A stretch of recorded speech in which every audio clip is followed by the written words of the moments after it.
time ago, when the Earth came into existence, the mana that made up the world was too ponderous to hold its shape, and merely swirled in a muddy mass of chaos.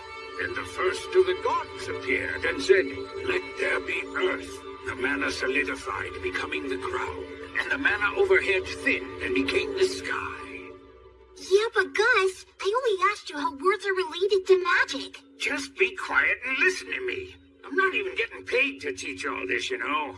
Yeah, fine. The Creator God made the sun and moon, and separated the land from the sea. Fire, wind, and trees came next, followed by other gods as well as humans. Gus the Ghost is a little eccentric, and he can be overbearing at times. But he's smarter than anyone else, and he teaches me a whole lot. All the words and symbols that the Creator God used, what we now call writing, are referred to as the words of creation. These words, whether they're spoken or written down, all possess very profound power. Power? That's right.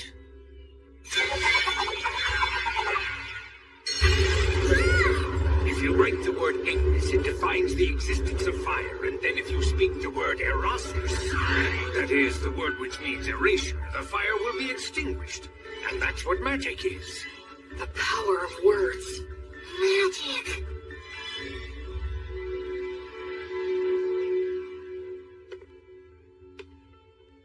The god of justice and lightning.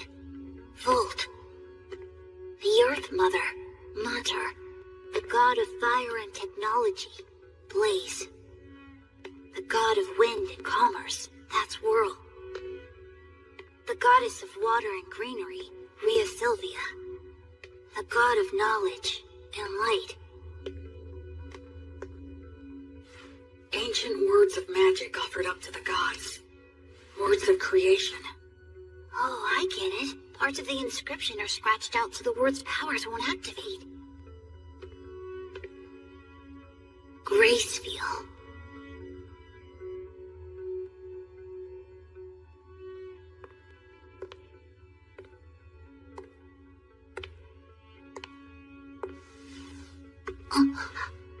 Are you curious about him? Yeah, well, sort of. That's Gracefield, the god of light who governs the cycle of death and rebirth. He's the child of the lightning god Volt and the Earth Mother Mater. You worship the Earth Mother Mater, don't you? Yes, you've got it right. She's the god of child-rearing and the bounties of the earth. Of the 6 principal gods, she's particularly revered by people in rural areas. So when you do your daily prayers, the Earth Mother is the goddess you pray to, right? Mary? What do you say we head back and have dinner now? Sound good? Yeah! Huh? Blood! Oh, wow, that's a really nice boar! Oh, you're gonna get some tasty meat up in this guy today, Will. Thank you so much! Hey, that kind of hurts. Wow, looks tasty. Go on, eat up. Don't worry, I will. It's so good. Thanks so much for the food, Blood. You too, Mary. Yes, gratitude is good. After you grow a little bigger, I'll teach you how to go and hunt for yourself, too. What? Hunt? Hunting teaches you all kinds of valuable lessons, although you're gonna have to get used to taking lives. What's wrong? Are you losing your nerve? Stop it. He's still too young for that. She's right. No? He needs to learn the basics before that. But I must say I'm impressed. I can't believe he's only 3 and he's already learned to read and write. He just might be as much of a genius as I am. I don't think it could hurt to teach him some magic. Hey, come on, give us a break. What if he becomes an old miser with an oversized brain like... Blood the skeleton looks scary, and he can seem out of control. But he always keeps things lively and friendly. Who do you mean? What's with the crack about the overtime? Hey, Mary. About this bread, just when do you bake it? That's a secret. Huh? The 3 of them keep a lot of secrets. Like why they live here, and why there are no other humans here except for me. From the time I was born, I've never met anyone else but the 3 of them. But the biggest secret is, why are they undead? There are so many things I want to ask them, but I can't. keeping a secret from them myself. That secret is...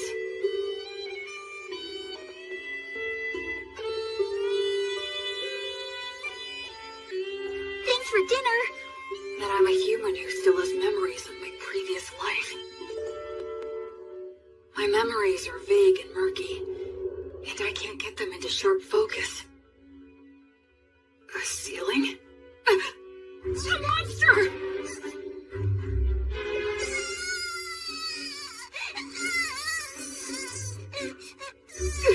Mommy! A ghost!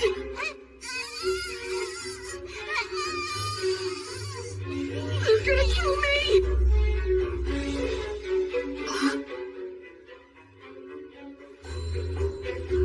What? This is the 186th morning after that day. Half a year since I started living with these walking corpses. It's time to eat.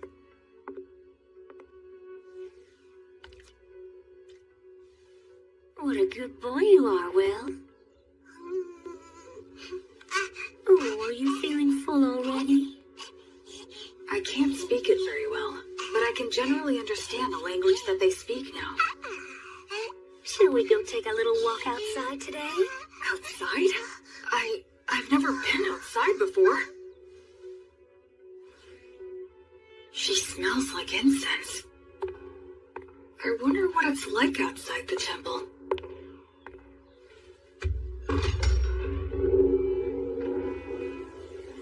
That breeze, so refreshing, and it smells of plants wet with morning dew.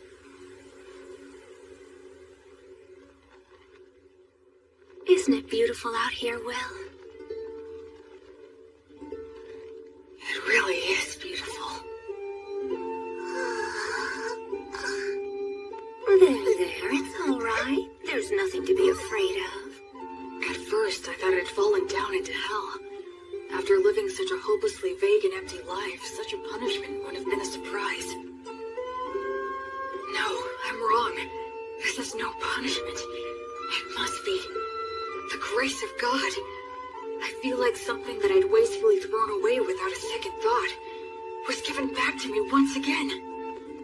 Oh, Will, my sweet, tender little boy. This time, I'm truly going to live. I'm going to live in this world.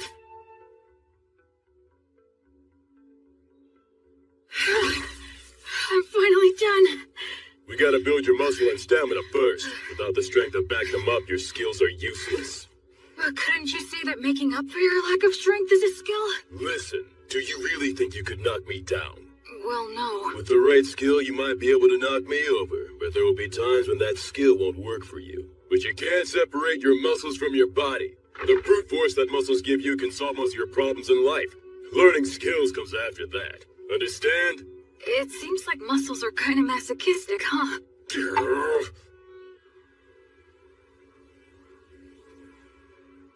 Flammo Ignis! You're assholes! Fool, your pronunciation's imprecise. Given your talent, you really need to learn to control your accuracy, or you'll kill yourself. That's scary. Well, magic can be a scary thing. Do you have any idea of the reason why words possess so much power? I guess it's for the same reason we think a chair is a chair, right? Indeed. After all, when we see a wooden stool that has 4 legs, no matter what color it might be or whatever kind of wood that it's made of, we don't even think of calling it something like 4 sticks in a round slab, and we wouldn't call it a table. We just instinctively categorize it under the chair label. So in short, what that means is that words are what define and differentiate the way things are. Of course, I'm just repeating what someone told me. You know, Will, it seems you might actually be a genius after all. But isn't there anything I can do to get more consistent results? Afraid not. That's just what words are all about. There are always fluctuations in speech. No one is able to say a word in exactly the same way twice. The only answer is to let your instincts determine the ideal level. Instincts? But... You should start off by learning how to use your minor magic more skillfully and accurately. But hopefully you'll do your best to get by without even using that. Without using magic? How's that possible? I'm talking about money. That again? Man, how can a ghost worship money as much as you do. Oh, come now. You don't know what you're talking about. Money is extremely important. Money is what makes the entire world go round.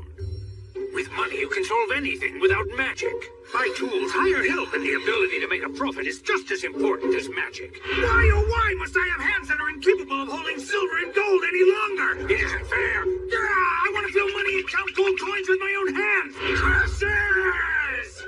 You're not normal. Creatures such as these are beasts.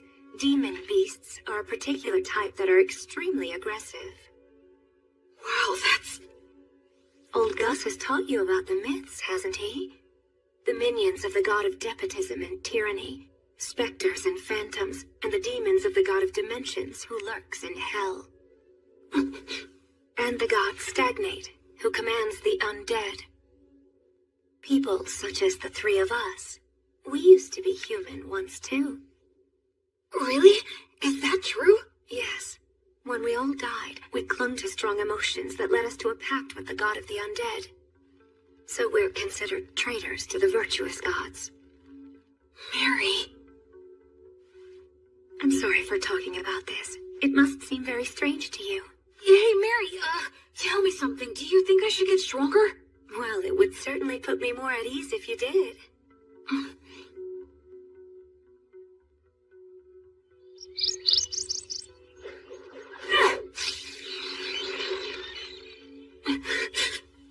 Don't make it suffer. Just snap its neck quickly.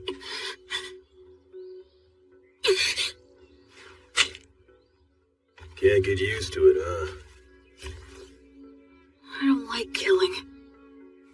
Am I just being naive? Hey, I don't like it either. Huh? I don't like taking lives, whether it's a birds or humans. But these guys provide necessary sustenance to keep you alive. In life or death situations, you need to put your feelings aside and just go for the kill reflexively. That's what it means to be a warrior. In battle, it determines whether you live or die. Okay, now let's bring down a few more. Blood really is a lot like a father to me. You're almost 8 years old now. I think it's time you started some real-life combat training. Huh? It's bad enough when you stop just before hitting me. With your strength, if I take a hit from you, I'll be dead. I'm nothing but bones now. You'll be just fine. Probably. Probably? That's the whole reason why I said you can use the magic you've been learning from the old man. Go on ahead. Simply do as I taught you. That's right. Do it well and you could actually land a hit on me. Don't cry that I'm playing dirty. The battle has begun. Acceleratio!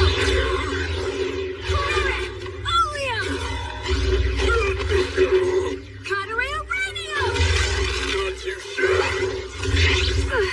Move, you fool! Distance yourself!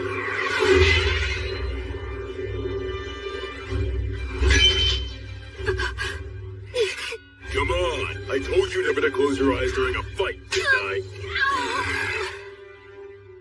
I'd like to say that you've got a long way to go, but frankly, you surprised me. I thought you'd just randomly unload a bunch of crazy magic on me. Gus keeps on telling me that I should learn to use minor magic more skillfully and accurately. Not just relying on sheer firepower. That's exactly the style that was used by the renowned sorcerer who went by the name the Wandering Sage. Are you talking about Gus? Yep. In his time, he exterminated monsters, calmed raging rivers, and rediscovered ancient languages. That was all long ago. You were once known as the War Ogre yourself. And Mary was known as the daughter of Mater. At one time, the three of us. Yeah? Never mind. That subject runs a little too deep for right now. You were just a baby not so long ago. Look, just keep on learning and become even stronger. Oh, Blood. On the day when you brought a human child back here, my first thought was that you shouldn't have even bothered. But it occurred to me that if I educated him, he might be of Hey, use. old man! Nothing that I said was incorrect. I now recognize his true talent and am teaching him to use it, aren't I? That's not really the point. I know that's just how you are.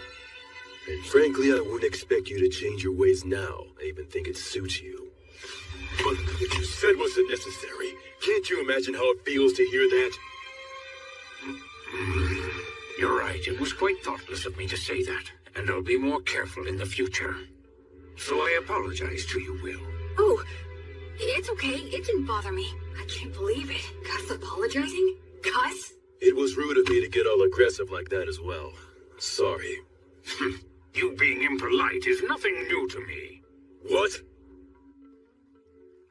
Well, you might not be fully conscious of this since things have been this way for as long as you've been truly aware. But nevertheless, you know you're not like the three of us, right? Yeah. I'm the only one who breathes and who has a warm body. Though that part of the story is true, there's a lot more to it. I'm sorry. I can't explain it to you yet. I know. Listen, please don't be too upset with old Gus, alright? He never bothers to choose his words very carefully or show consideration for others. I'm really not mad. I have a whole lot of respect for Gus. Is that so? You know, you've got a big heart, Will. Once your body has at last grown big enough to match that heart of yours, then you're able to accept things as they are. I'll explain everything. Okay. Blood was genuinely angry at Gus for my sake. I wonder, could I have gotten angry on someone else's behalf in my previous life? Huh? Thank you. Blood, Mary, Gus. All three of them aren't really alive anymore. They're undead. Will? Huh? It'll be 100 years before you can land a hit on me from behind. But right now, they're my precious family. Gus is in charge of my academic education, and Blood teaches me how to fight. But Mary is the one I learned the most from. She may just teach me the little everyday things, but they're important too. Will, can you take care of things here? Oh, it's almost time for your prayer, isn't it? Yes. A few times a day, Mary sequesters herself inside the temple dome. I've been told that I'm not allowed to go into the dome while she's in there. Alright, it's time for your physical education. I can't even lift my arms. Mary? The bread? Why is she carrying it out of the temple? About this bread, just when do you bake it? That's a secret.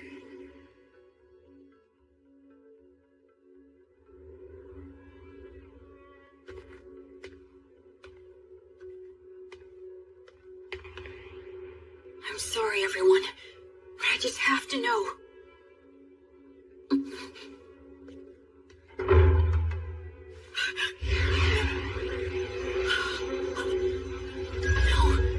I don't want to feel that again. I don't want to lose anyone again. No, Mary! No! Mary! Mary! Mary! Mary!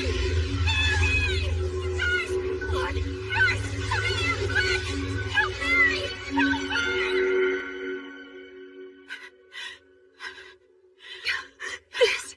This is entirely my fault. I kept it a secret from him, and I'm sorry. I was careless. All those times we told him to be careful. Will his arms heal? Thankfully, his fingers didn't adhere to each other. But scarring is likely to be unavoidable. Mary... Will, I'm so sorry. It's my... No, it's not. It's my fault for prying. So don't apologize. I'm just glad that you're all right now. Oh, Will. The smell of incense that surrounds Mary always calms me. Why'd you try to look in on her? I just got curious. I thought that I finally might be able to find some kind of hint about what you guys have been hiding from me. I told you I'd explain someday. Blood! Be quiet, Mary. Well then, Will, anything else to say?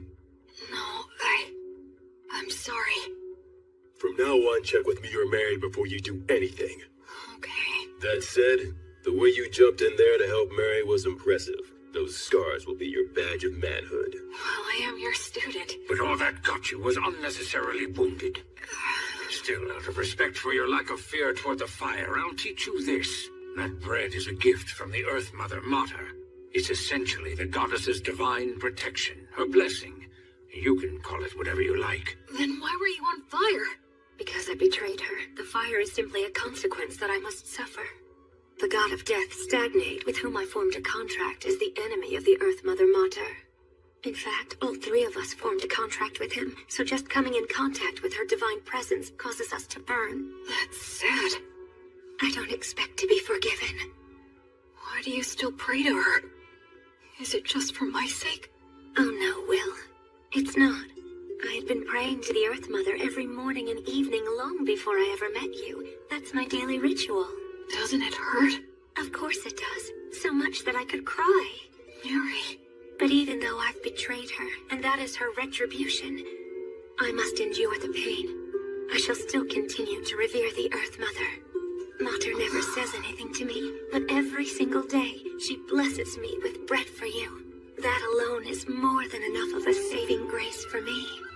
I'm so sorry I didn't tell you, but I certainly hope that you'll continue to eat the bread that's provided for you.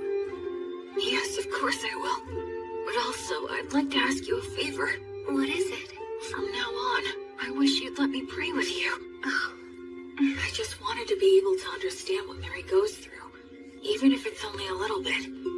That's why I asked her for that favor. The original creation was destroyed by the evil gods that it had brought into existence.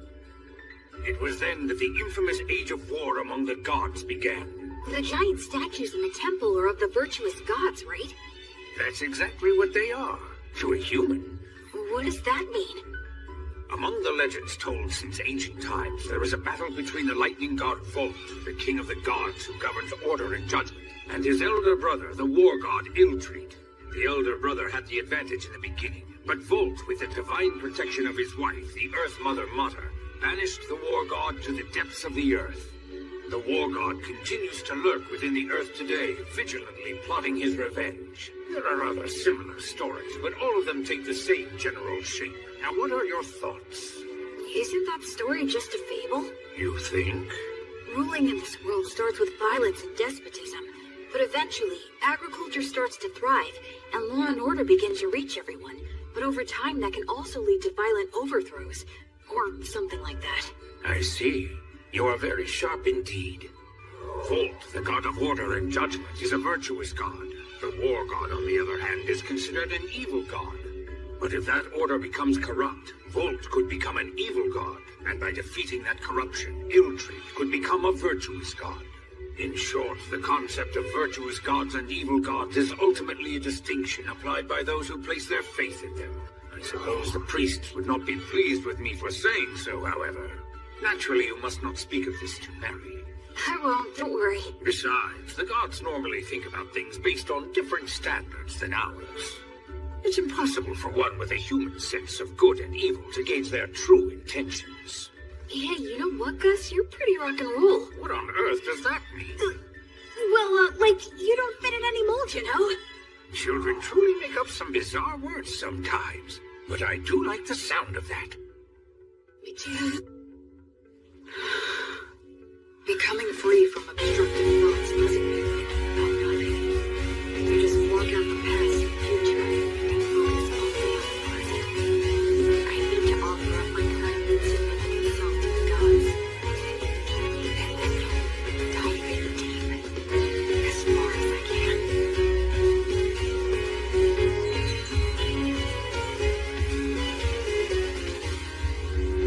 The 5-day silent prayer you've undertaken is now concluded.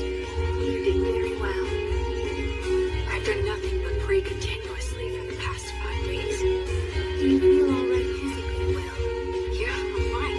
And you're only 13. How remarkable you are. Only because I've been praying with you all these years. It's been 5 years now since my arms were burned. Mary says she has the ability to heal the scars with her blessing, but I chose to keep them, especially because blood called them my badge of manhood.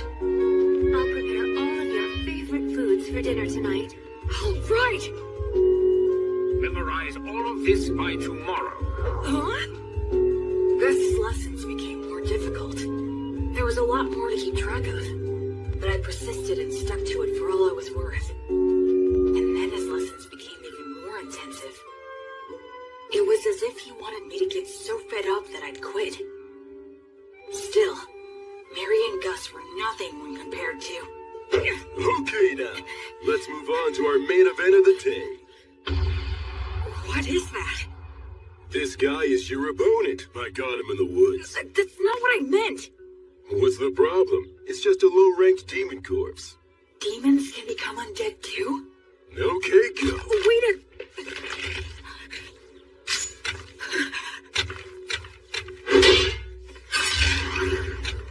I got him! Look, Blood, I beat him! Yeah, good job there. So this is what they mean when they say a trained warrior can kill with mechanical reflexes. Yeah, I guess so. Huh? What is it, Blood?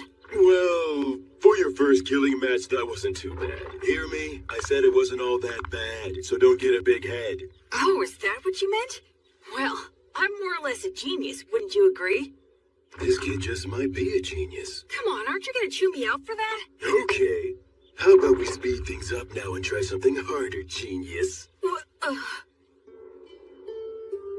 I always saw the ruined city from the top of the hill. That day was the first time I set foot in it.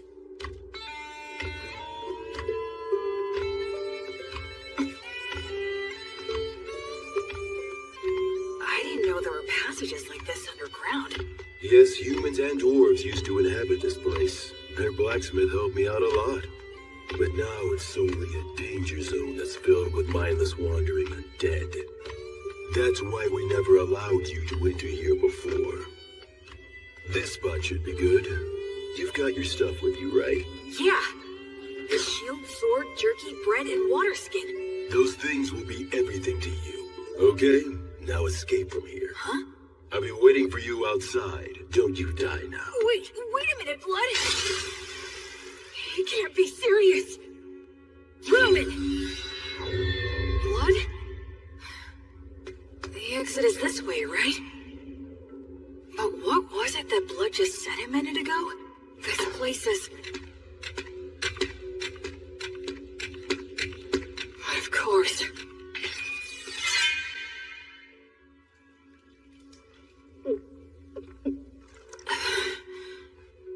I'm pretty sure Blood is testing my overall practical ability here.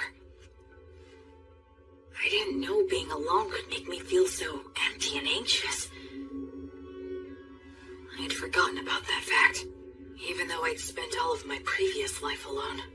Ever since I came here, I've had either Blood or Mary always there by my side.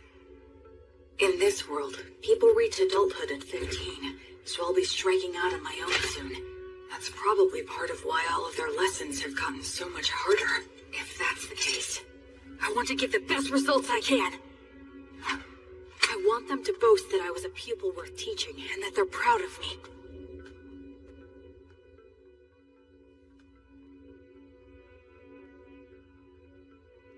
That's probably an undead Froskus demon wandering around. They can use the words. They're stronger than any opponent I faced. Should I stay hidden and slip past it, or go another route? Think. What would Blood do?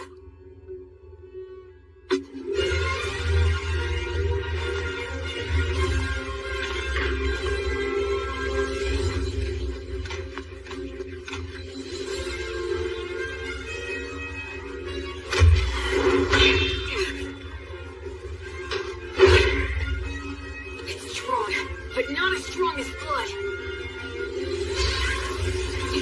There it comes!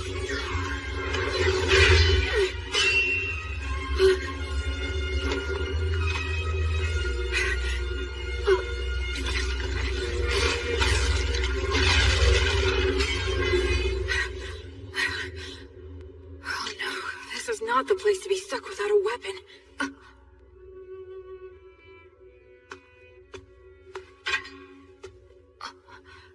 This isn't a demon weapon. A dwarven magic spear, perhaps? It's better than nothing.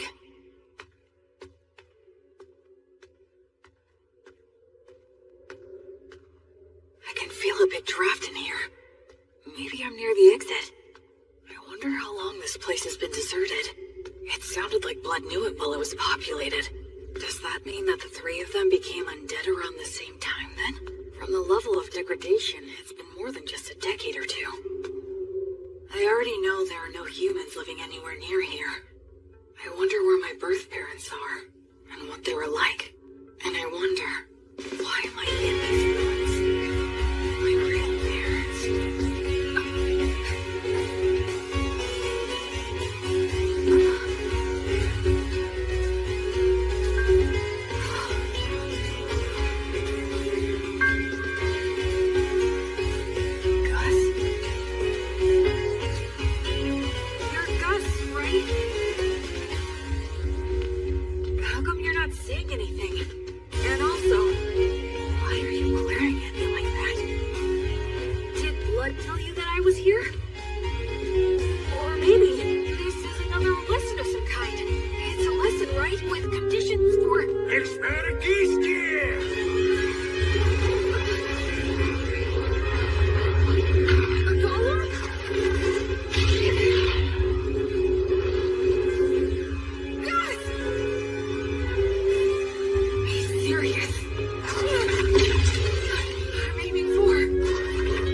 Forgive me. I think I took that lesson a little bit too far. I admit this place did give me an advantage, but even so, I did win. Must have been a shock. Shocks me isn't that this was a lesson. It's the sorcerer, right? Gus. Now don't ask questions. If you manage to defeat Afroscus and take his spear, even Blood will congratulate you heartily. Oh yes, worth the double and It's that Gus is trying to pass all of this off as a lesson. Tricks like that too. So, please don't be upset, okay? Come, Will. The best thing to do in a gloomy place like this is leave. This city, the three of them, my own history. There's something more to it all. Oh my! Will found a fine spear like this beneath the ruined city? Yeah, the steel is so vivid and bright and shiny. It certainly is a good sharp blade. A short spear made to be highly practical, truly the work of dwarves. In addition, it appears to have several words engraved on it. Perfect for our lesson on appraisal. Yeah, can't wait. Gus hasn't brought up that incident in the ruined city at all since then. There must be a specific reason why he won't talk about it. That's why I decided not to tell Blood or Mary. Later, I appraised the spear with Gus, and we found that it had the name Pale Moon. Words of creation are engraved on both the spearhead and the shaft. The spearhead can emit light magic, so it can serve as a light source or distract enemies. The shaft is imbued with magic that allows one to expand or shorten the spear at will. That should make it easy to carry. Above all, I was excited to finally have a magic weapon of my very own. After that, I returned to the city underground every now and then for Blood's lessons. I head down there with only a short sword to collect any weapons and armor that I find. It was tough at first, but I can handle it without any trouble now. Even if I encounter Vroskus or a similarly strong enemy, I don't struggle anymore. Huh? So is this all there is? You have acquired more than enough knowledge right now. I have something new that I would like to teach you. I'm learning something else? You will enter the city underground and collect coins. I am going to teach you something very important. Is this enough? Indeed, it will do. You're finally gonna do that again, old man? Gus? Yes? Isn't this what they call gambling? That's a vulgar description. Think of it as a game of intellect. But it's gambling! Come on, I was all excited when you said you'd teach me something important. Now, there's no need to get angry. Besides, games such as these should not be underestimated. They are most often used in duels between sorcerers. Do I really have to place a bet, though? Where's the fun in it if you don't bet? Oh, I get it. You're scared to play, aren't you? Huh? Oh yes, you should flee at once. You very well should be scared to compete against the one who is hailed as the Wandering Sage. How dare you! 2 6s! Alright, I'm the winner! Dear, your competitive intuition never fails to astound. Okay, one more time. This time I've got it! What in the world are you two doing, teaching that to Will? Mary, there's a reason for It was really only Gus! All 3 of you will go and sit down right over there. Mary's lecture was painfully long and downright scathing, but I learned something very important that day. It's not a good idea to get hooked on gambling. Listen, Will. I have been observing the heavens for the past several years to pass the time, so I know when the winter solstice is. That will be the day you turn 15, and your coming-of-age ritual. I believe that shortly before your coming-of-age ritual, Blood will challenge you to a one-on-one sword fight, an earnest and passionate duel. I get that feeling as well. I know it won't be easy, but I'll do my best to win. I can't make the 3 of you feel at ease if I don't. I'd like you to do something for me. Sure. Do you think you could find a way to lose the duel in such a manner that Blood would never notice it? Why do that? Because I need you to. No, don't make me do it! Please tell me, why are you always leaving me out of the loop? I know you, and you would never trample on somebody else's feelings without a perfectly good reason. Haven't I said, time and time again, that I trust you? If you just explain your reasons, then I'd be glad to throw away the duel. I'd even risk my life like last time. So why won't you tell me anything? Don't you trust me at all? Or am I just that utterly useless to you? Forgive me. I can't explain. I see. Well then, I guess I can't help you. I'll pretend I didn't hear a word of what you just said.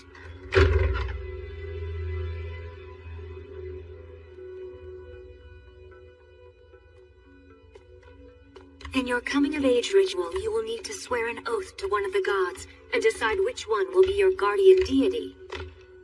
Well? Is something wrong? No, nothing.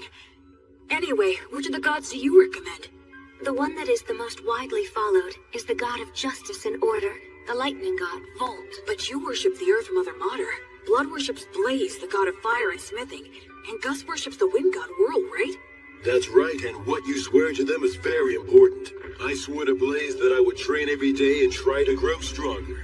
I swore to Mater that I would live in such a way that would honor and preserve her will. How about Gus? There is a god of knowledge that exists, but he says he swore to the wind god that he would do as he pleased, that he'd just go out and enjoy life. He hates being bound by anything, frankly.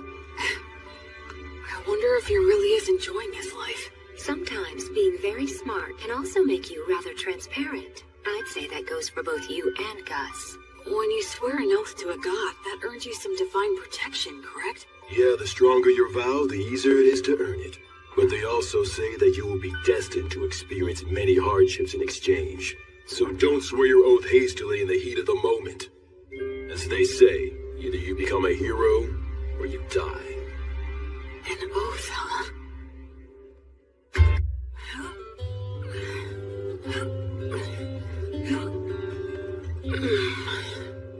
Okay, that's enough.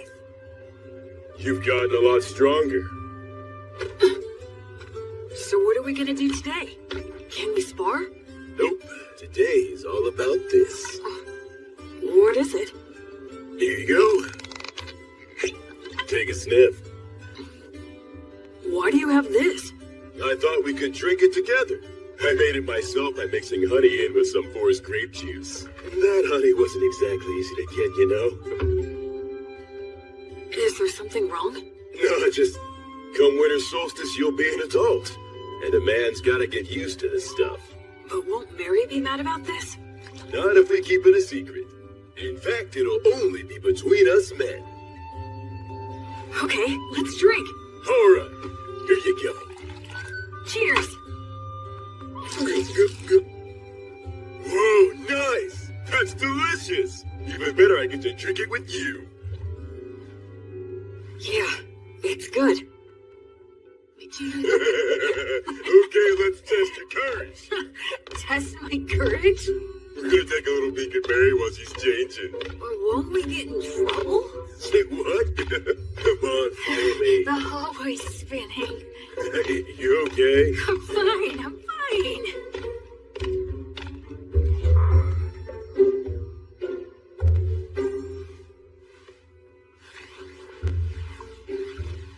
I can erase my presence easily.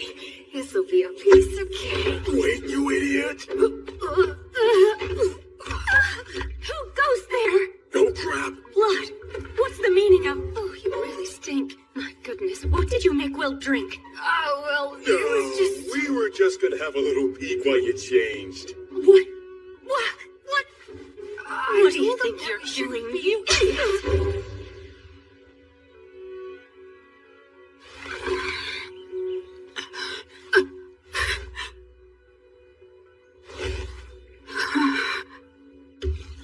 My voice had been changing, so I knew I was due for my first wet dream. I'm sure it was caused by Mary changing. Mary changing. What are you watching there, Will? Is that what I think it is? Laughing! I really gotta be careful not to drink too much. Today's the day of my battle with blood. Once this is over, I'll probably be leaving this jungle by spring. Do you think you could find a way to lose the jewel in such a manner that blood would never notice it? Okay. Will. Come on, I'll help you get changed. As of tomorrow, you'll be an adult. So, have you decided which god you're going to swear your oath to yet? Yeah. I've got an idea. Oh, well, that's good. Mary, I'm gonna win today. Okay.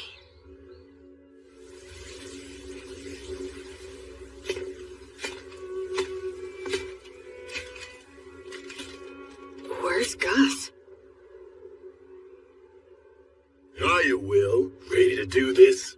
I'm ready anytime. Let's go. Okay, good. Let's review things one more time. No magic or trying for instant kills, otherwise anything goes. If something happens, Mary will fix it with her blessing. The first one who admits defeat or is unable to fight loses. Now try your best not to die.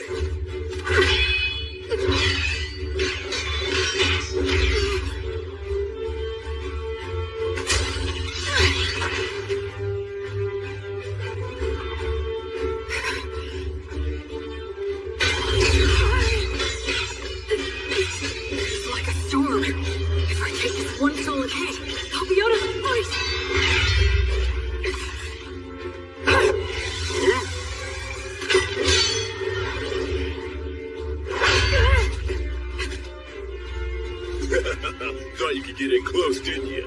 Oh man, this is infuriating. It's a challenge to avoid when blood strikes perfectly. But if I receive one with just my sword, it'll shatter along with me.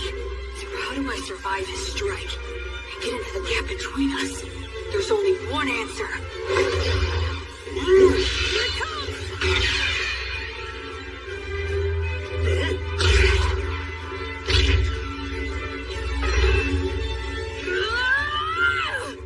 Will.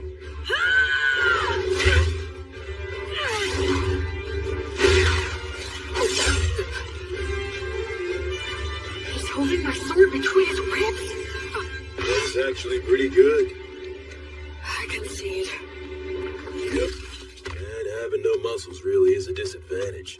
Blood, stop it! Don't you dare give me that. You promised that you wouldn't use that trick again.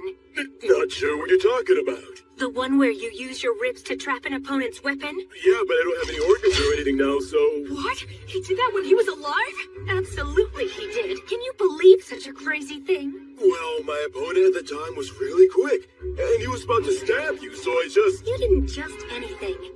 I can't believe he survived. If it hadn't been for my blessing, he wouldn't have stood a chance. Look, I only did it because I trusted that your prayer would work. I was genuinely concerned about you. I thought you had died right then and there. Didn't I ask you never to do that But again? I know what this is. This is one of those things a dog wouldn't butt in on. Will, even if you couldn't beat me, what you've accomplished is still remarkable. Even if you couldn't beat me. You didn't have to point it out twice. I'll make sure you'll lose next time. Now that's the spirit, little Will. Hey, yo! Don't get carried away. The two of you need to take this much more seriously. If I had a killer slash, or a secret technique, I would have taught it to you hands down. But you don't? Nope, I don't. It's okay that the way I fight and the way you fight aren't the same. My initial goal was never to raise you into an imitation of me. So it's only natural that the moves I rely on won't be the same for you. It's the basics that count. Make sure you can use all the things you've learned in any situation. Both Mary and I have already taught you everything that's important. Okay. Okay, Dad. Okay, Mom. You called me Dad, huh? Yeah, I guess that's pretty much what we are. It's true. I can't teach you any secret techniques, but to mark your new independence, I'd like to give you this. It's the most powerful of all the demon blades that I own. What? But I didn't even win, so... I told you it's to mark your new independence. Go on, Will, try it out.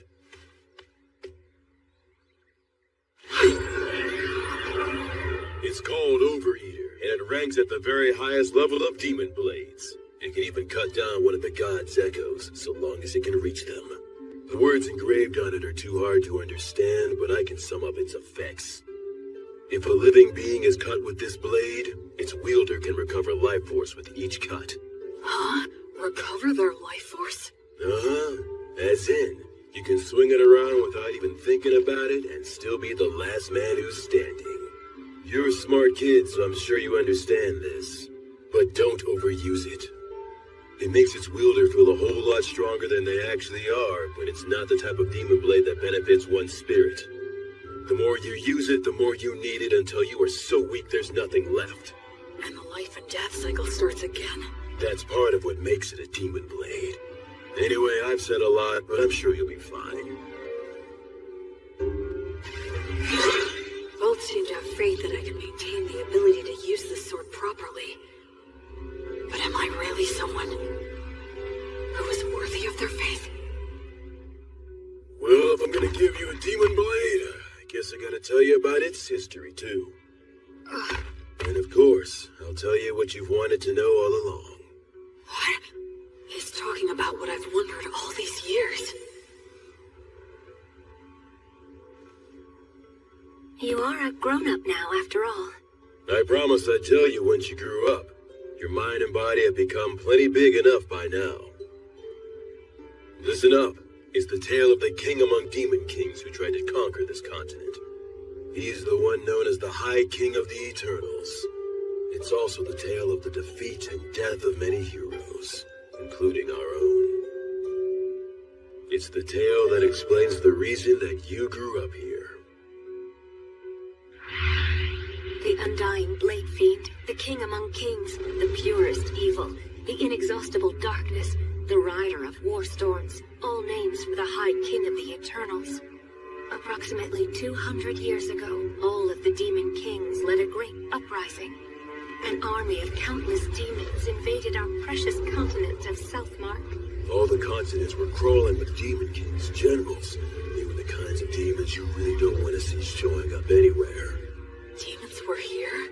And these swarms of demons offered up massive amounts of flesh and blood during a number of great rituals to their deity, the God of Dimensions. In response, the minions of the God of Tyranny ill-treat, and those of the God of the Undead stagnate, also became active all over the world. The virtuous gods expended a great deal of strength in a series of battles, intense enough to change the entire map. I know that you learned geography from Gus, but don't think it's the same now as it was then. Because of that, even we don't know much about how the other continents were back then. But what we know for certain is that the High King went on a rampage in Southmark. The High King sure has a lot of scary nicknames. Frankly, they don't even come close to the truth. His abilities were absolutely insane. He could turn any blood he shed into soldiers, and any flesh cut from his body into commandos, in unlimited amounts. In other words, he made demons from his own flesh and blood. That's some serious hacks. What does that mean? It means he's a cheater. Blades are the only thing that could harm him.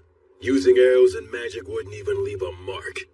His weapon of choice was Overeater. He was a madman who roared with laughter, creating armies by cutting down enemies and getting cut himself. Eventually, he came to be called the High King, meaning the king of all kings. This city was once a vital hub for lake transportation, but it only held out for a matter of days before it fell. The High King made his home in the city and mass-produced demons who took advantage of the water routes to attack all the surrounding settlements. Nobody could kill the High King. The destruction of the continent of Southmark was assured, and just when everyone had begun to believe that, Gus came. Augustus, the wandering sage, suggested that now was the time to strike down the High King. Why would Gus say that now was the time? Was it even possible to kill the High King? An army of demons, a demon blade, the city underground, Blood's combat techniques, Mary's blessing, Gus' tactics. Gus was... I get it. You understand? Really? You do? Yeah, I think so. Gus was hoping to pinpoint the enemy's location, then invade via the underground with a few elite soldiers and steal his demon blade in battle. It was most likely the only way, since the High King couldn't be killed. The premise was probably that he could heal using the demon blade. However, the demon blade is a weapon that can be stolen, so stealing it would change everything. To do it, Gus would use great magic to wipe out all of his minions and face him one-on-one. As long as Mary kept them both healed with her blessing, no new demons would appear. From there, Blood would do what it took to steal the demon blade. This was certain to be successful. How can you be so sure? Because the proof is that you own the demon blade. And that's how the High King died, I guess. After that, then... Not exactly, Will. It's clear you really are a genius, but you came to the wrong conclusion. You see, I, didn't quite succeed in killing him. Wait a minute. You didn't kill him? That's right. Gus made use of every factor visible to him to draw in any possibility of killing the High King. The thing is, the factors he could see were incomplete. The High King revealed his true nature, taking on the appearance of a hideous, grotesque warrior. And then... well... He was a better swordsman than I was. I couldn't touch him. I fought opponents bigger than me many times before, but he was the first one where nothing I did could reach. Even you were no match for him? Yes, even my buddies who formed a wall outside after entrusting everything to me were crushed one by one. Thankfully, I had the support of Gus's magic and Mary's blessing, and the High King was wounded. Despite all that, I'm pretty sure he made it one level higher, enough to become something I couldn't kill so long as I lived. To this day, I still wonder what I was lacking. But it's too late now. You know why, don't you? The undead can no longer grow. My sword skills can't improve any further.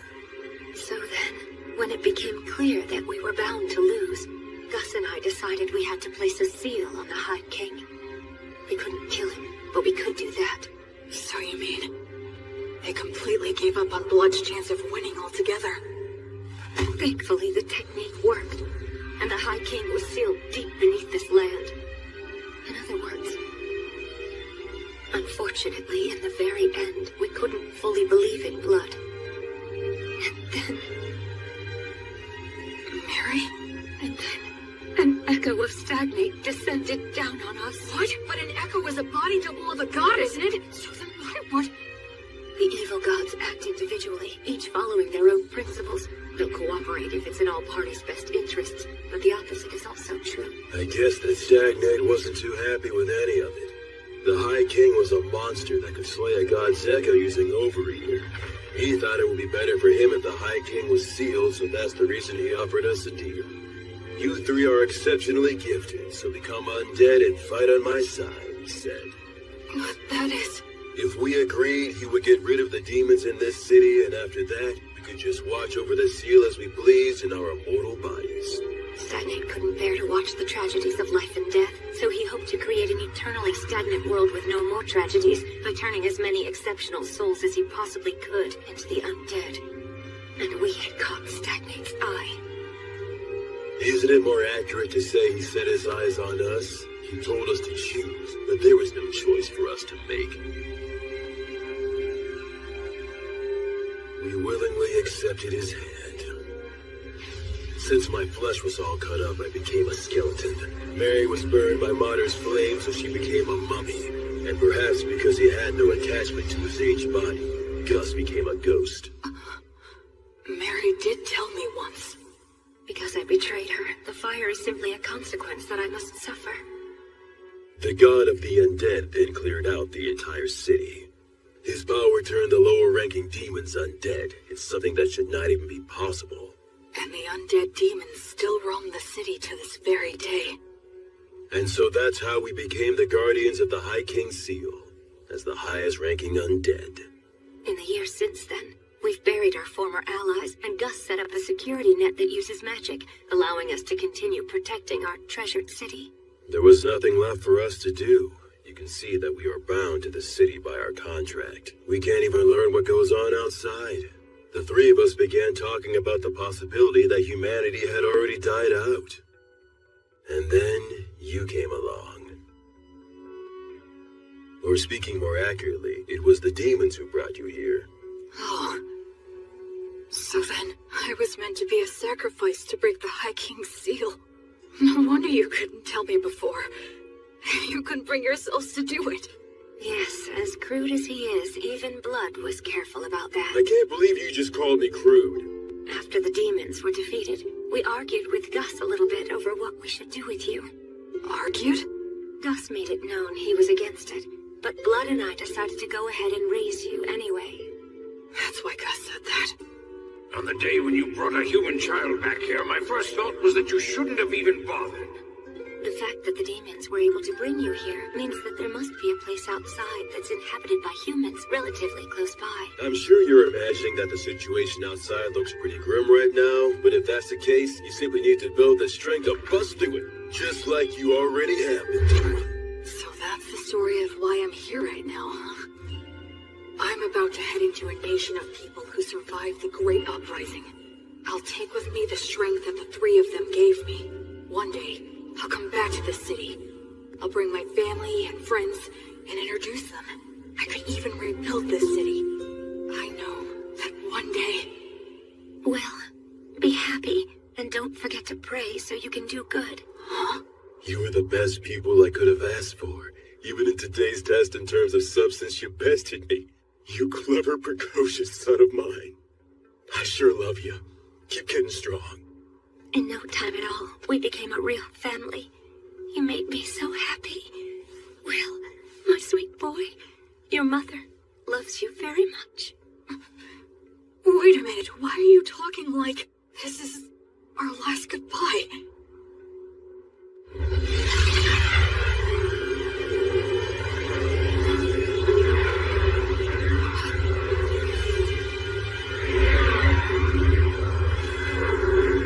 As you said your farewells, hero,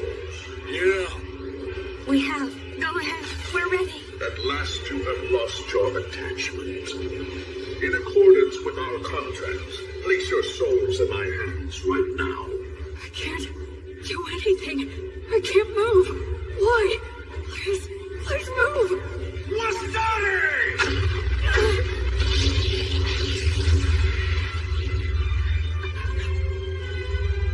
Oh yes, there was a magic user left among you.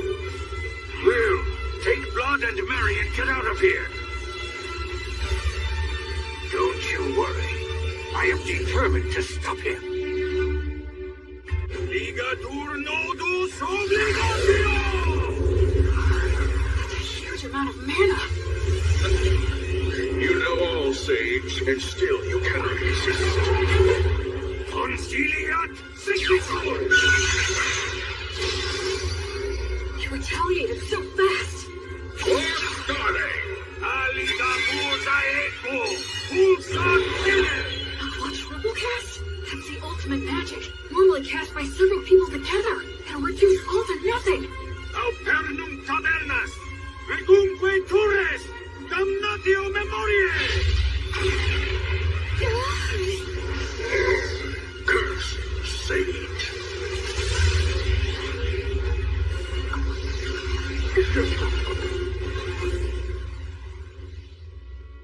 Quaere, ambulare alle vita, noli fugito. He didn't get a hold of your souls, did he? Nah. It seems not. That must have been terrifying for you.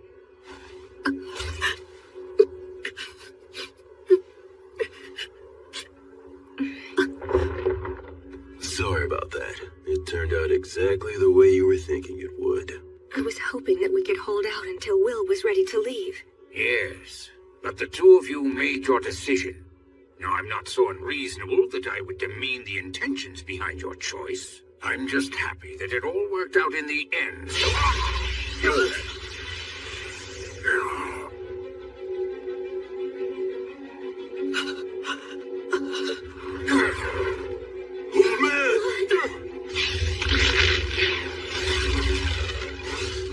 To think you were able to destroy my body all on your own. Had I not initially divided my strength into two bodies, I would have been really hindered for quite some time. I commend you. It's true you are a great sorcerer who has exceptional abilities. Stagnate. Let me go. Stagnate? What a shame it would be if I destroyed you now. I'll wait until you've lost your attachment. Now. Gus! As for you... You have my gratitude. It's all thanks to you. Well done. These great heroes formed contracts with me. They became the highest ranked undead. With one condition, that when they eventually lost their attachment to the High King, then they would become my servants. Because of me? That's right. Thanks to you, the sage's attachment was weakened, and the war ogre and beloved daughter lost hold of theirs completely. I'd say you did a fine job living as their son. That's because I was reborn. They wanted to live right this time around. It seems that was a shock, and for good reason. I have an idea. Why don't you come and join my army as well? Then you can continue to live harmoniously with your beloved family. But I won't force you to decide right now.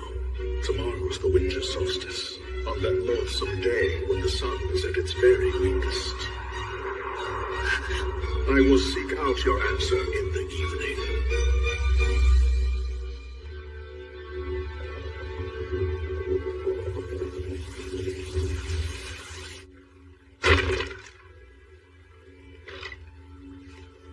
It was me. I took Blood and Mary's attachment away from them.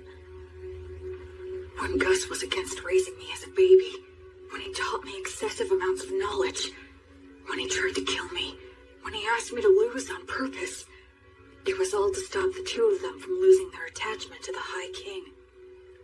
Still, when Gus tried to kill me, I think he was conflicted. But I was living without a care, totally oblivious. I just sat comfortably on Gus's mental anguish and plotted Mary's self-sacrifice. I was so excited to be living my life right this time. All I did for my parents was cause trouble. I didn't do anything in return for them, right up until they died. Why would it be different this time? They're gonna die because of me again. I've only caused trouble, and I've done nothing in return. Someone who dies in vain isn't going to be reborn any better. I'm sorry.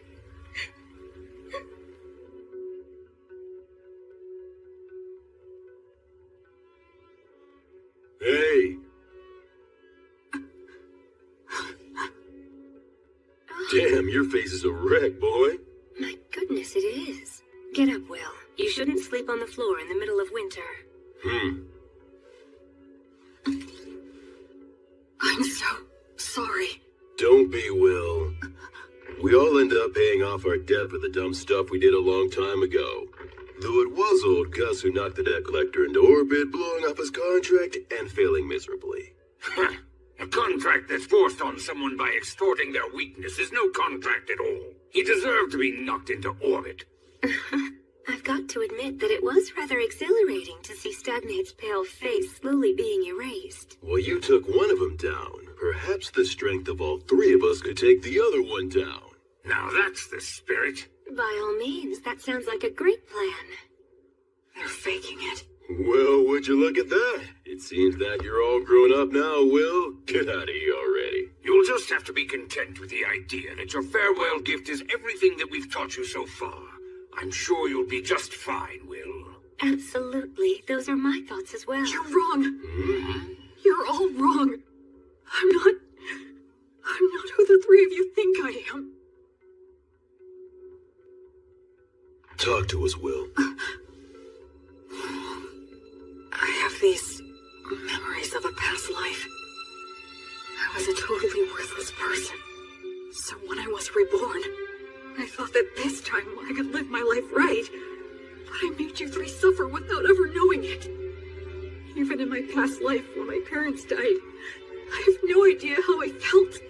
Because I can't remember. I can't remember anything. After all the trouble I caused for them, I don't even know if I cried. I'm worthless. Trash. Once again, I can't do anything. I can't give you anything in return. I'm nothing but useless garbage. Will, you must grit your teeth.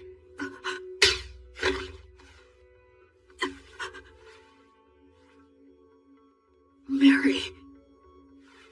Speaking as your mother, I will not allow you to go on hurting yourself anymore. You say that you're garbage. You've always been very serious and one of the most earnest people I know. So what about your past life? For goodness sake, why are you so shaken up? Just because Stagnate upset you a little? You're feeling all of this anguish because the memories of your past life are murky and vague? You're crying so much right now just for our sake? Why would someone in your situation not cry? Will, stand up. Stand up. William! Straighten up now. Stop kicking yourself. What's your response? Yes, ma'am. You get chewed out because you're being all mopey. It looks like the little whiner has just disappeared. I'm fine. I'm perfectly fine now. Mary was here to protect me. So, I have a favor to ask. Please allow me to protect all of you. Virtuous gods, I will soon go and fight an evil god for the sake of my beloved mother, father, and grandfather. If you would see fit to observe my efforts, please grant me a bit of your protection.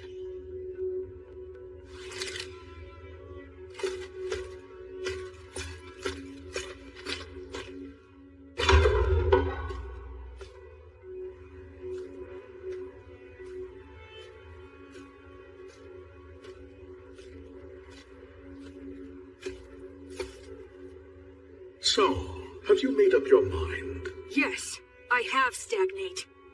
Evil god. I don't plan on giving you a single thing. surely a god such as yourself would never dream of running away from a human child, isn't that right? You have thought this through quite well. Let me guess, you're hoping to restrict my actions by getting me to focus my consciousness on you alone, yes? He figured me out. I'll play along. Okay. But please realize you're challenging a god. You must first show me you are worthy of such a challenge.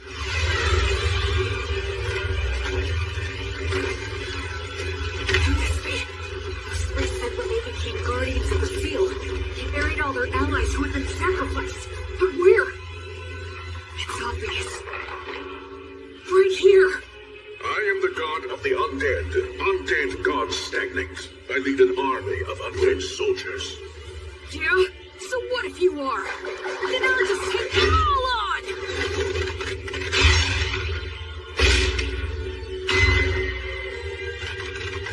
Connery! Uranium!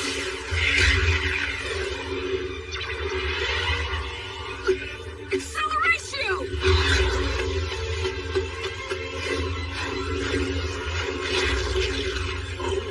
He is somehow pulling this off against 100 heroes.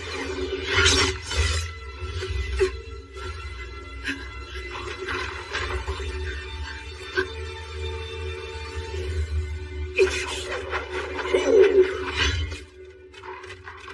Well, I thought I'd be dealing with you and the three heroes. I'm impressed.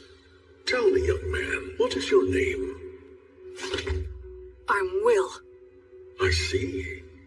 I'm asking you again, Will. Won't you join me? I have taken a liking to you. Your strength, your backbone, everything about you is desirable. I would be happy to welcome you as a general in my undead army. What are you? If you make the choice to come with me, I will free your body from an unpleasant death. You will be able to live closely and harmoniously with your three family relations. There will be no goodbyes or sorrows. If we conquer this dimension, your relationship will last for all eternity. Isn't this world unfair? With its endless and absurd tragedies, I wish to overturn this harsh reality, to create an eternally kind world, free from the horrors and threats of death. I don't think he's lying. I can actually detect a sense of warmth in his words. Come over, Will. Enter a contract with me exactly as they did.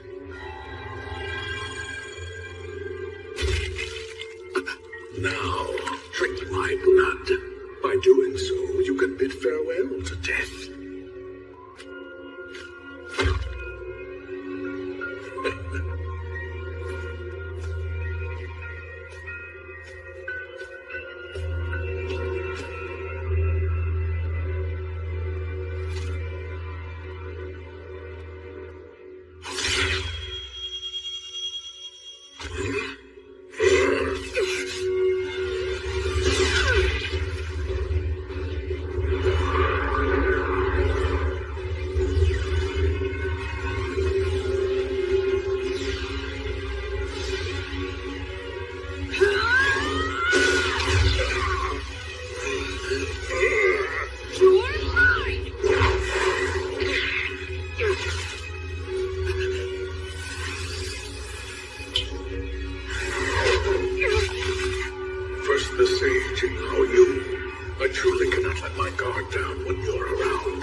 Did I die or something?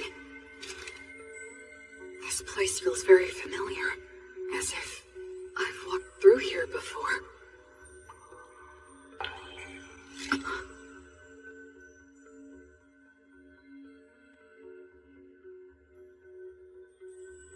It has been a long time, Goddess of Light. I'm starting to remember. Yes, I've walked under the starry sky before. She was silent then, too. But I remember her footsteps being filled with care and compassion. I thought it was a star, but it's not. coursing souls. They cross worlds to prevent the stagnation of all things. How could I have forgotten this beautiful sight? A question. Okay. Why did you feel the need to reject Stagnate's invitation? Because in my previous life, I was a shut-in. Whenever anything got me down, I didn't bother to get back up. It was a pathetic way for one to live. Except, there's one thing I realized. Being alive and not being dead aren't the same thing at all. I wasn't dead in my previous life, but that was about it. I didn't have the courage to do anything. Just the fact that I had to keep living was a burden. I didn't care if I died, so I wasn't really alive. And by not being alive, I didn't have to fear death. And so, because just a little of that memory stayed with me, I was able to make the decision to live a good life in this world. I think that if I live right, I can die right. Denying death like Stagnate promised and trying to live forever would be the same as being in that room again. No matter how else he tries to sweeten it, I would still refuse. I just want to live and die with those three. They're my family. I mean, who wouldn't want to protect their family? That's all. Thanks for listening.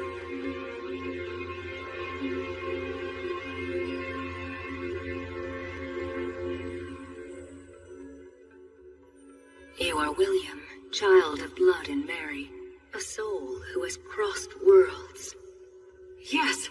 You now fully understand the gravity of life. Yes. And you are still prepared to accept death. Yes. You fully understand the despair of death, right? Yes. And you still love all of the lives that will one day burn out. Yes. I finally realized the meaning of it all.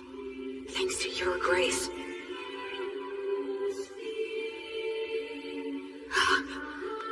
Thank you so much. Gracefield. I have heard your sincere wish. William, so long as you do not forget your resolve, you've got what it takes. Wake now. Make your oath and we shall walk together until your life ends and I come to guide you once again. I shall be your guardian deity.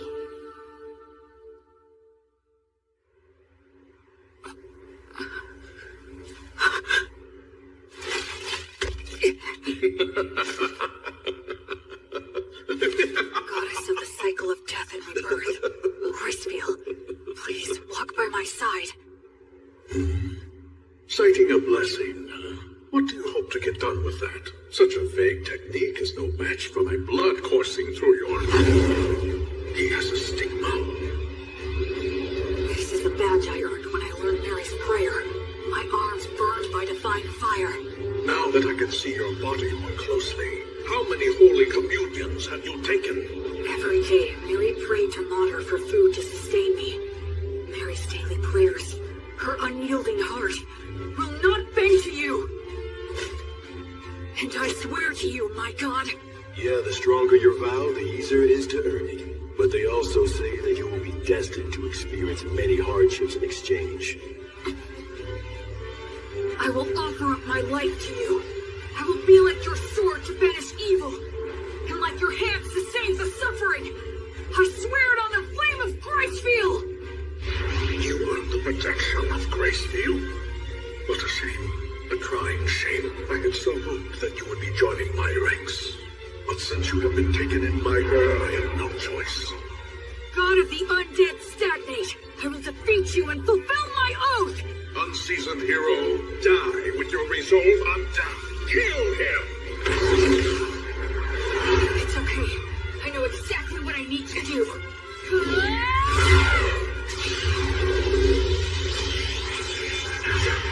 Divine torch?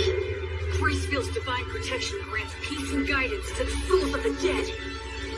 How dare a fledgling priest put on such airs? Acceleration!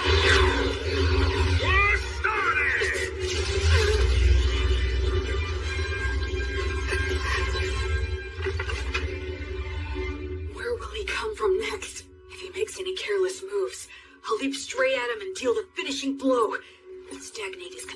by the desire to kill me. We're on even footing. If I fight him now...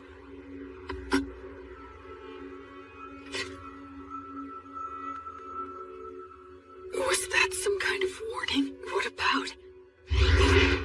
What if it's possible he's not consumed with me at all? No, the temple! Acceleratio! It was all a bluff. He was pretending to be consumed by rage, and then threw up a cloud of dust. It's blooded Mary that he's really after. Mary, blood!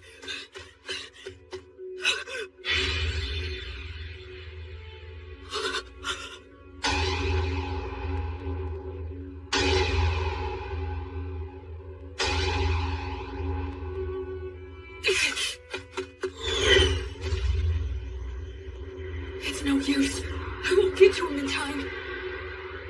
I borrowed the strength of a goddess and finally managed to stand on even footing with him. But then I fell for a trick like that. And now it's all over?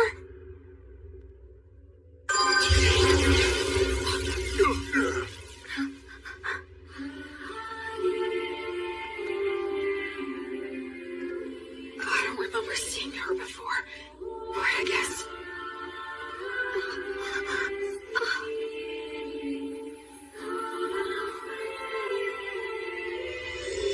Suddenly everything was clear to me. Mary had been forgiven all along. Mater never resented Mary for a second. Mary didn't seek forgiveness even once, nor did she ever expect lenient treatment. That's why Mater continued to watch over her and admonish her as she wished, and she's kept that up for 200 years, never revoking her divine blessing, so Mary could finally forgive herself.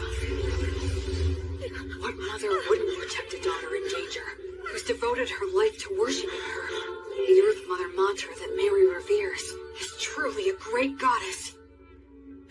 In this moment, Mater has granted me grace field, battle to fight, grant this soul pacing guidance!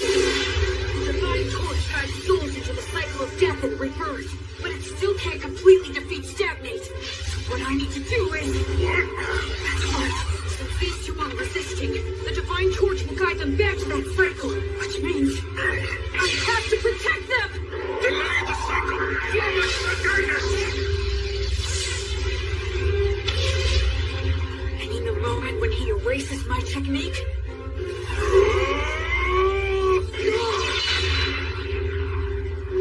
Acceleratio!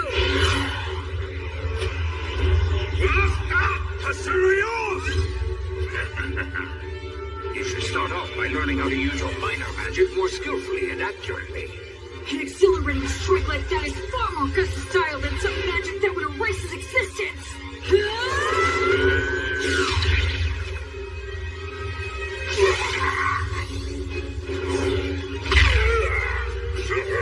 Curse you! Curse you! You child of blood and Mary, disciple of Grace Beetle! I will make you happy! Until you surrender to me, your knights will bring you to rest and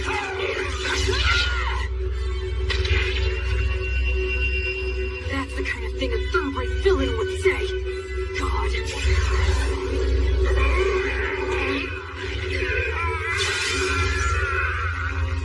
I swear on the light that is Gracefield, that I will never become like you. I will live right and die right.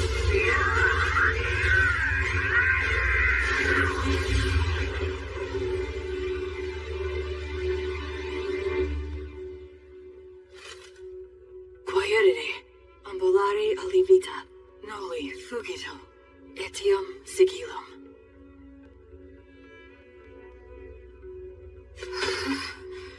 I was way too close. This overeater blade that Blood gave me, then Gus mightily defeating the double of the Echo, as well as Mary's Earth Mother Mater buying me valuable time. All these things that the three of them have given me. The sword, the magic, and the prayer technique. And most importantly, the part that's my essential core as a person. If I'd been without any one of them, I never would have stood a chance. It's all thanks to the goddess's divine protection. And the three of them. Will,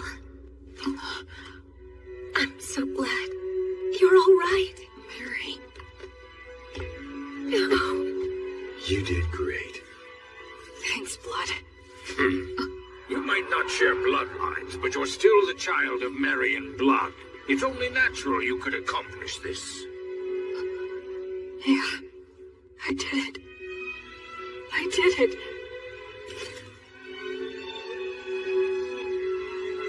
I protected them. I'm here now with the three of them. Alrighty then. Let's have a party. We can celebrate Will's victory and adulthood. Yes, you're right. Cleaning up here can wait until another day. Well then, in that case we'll have to break out the you-know-what from 200 years ago.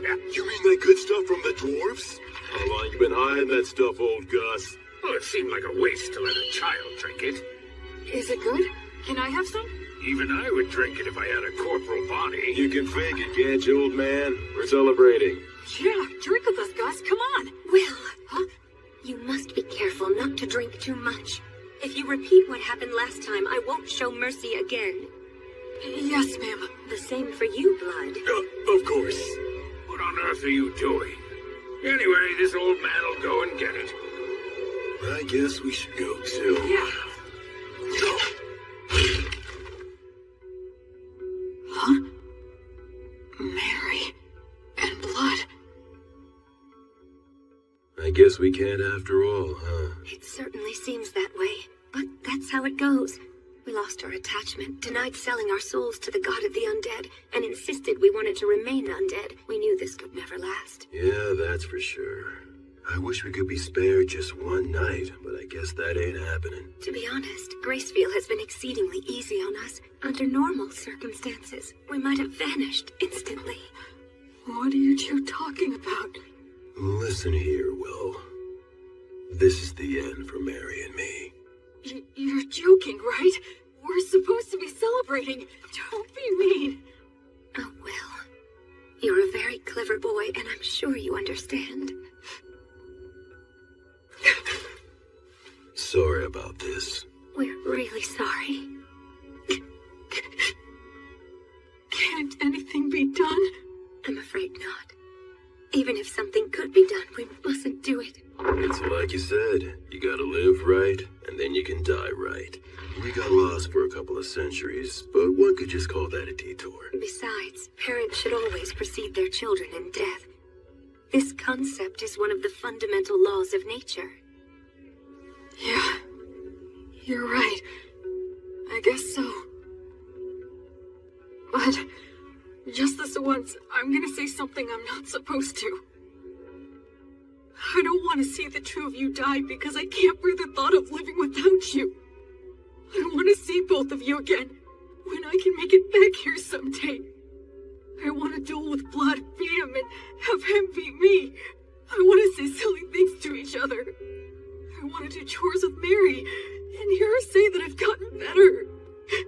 I want you to meet my children and my grandchildren someday, and I want you to teach them lots of things too. It's just cruel to say that you're going away now. I don't want you to. If you two go away, I have no idea how I'm supposed to go on. Don't go. I can't. Please find a way to stay. Please somehow.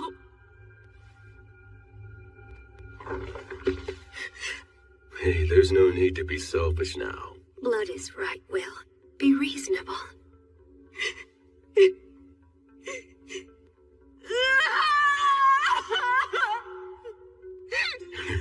It's the first time I felt like a dad in ages. Will was always such a good boy, ever since he was a baby. Listen, Will. Even though we have to go away, humans can live just fine as long as they eat and sleep. You'll find something else to hold dear. Ultimately, you'll go on living. Once you leave here, you'll make a ton of friends.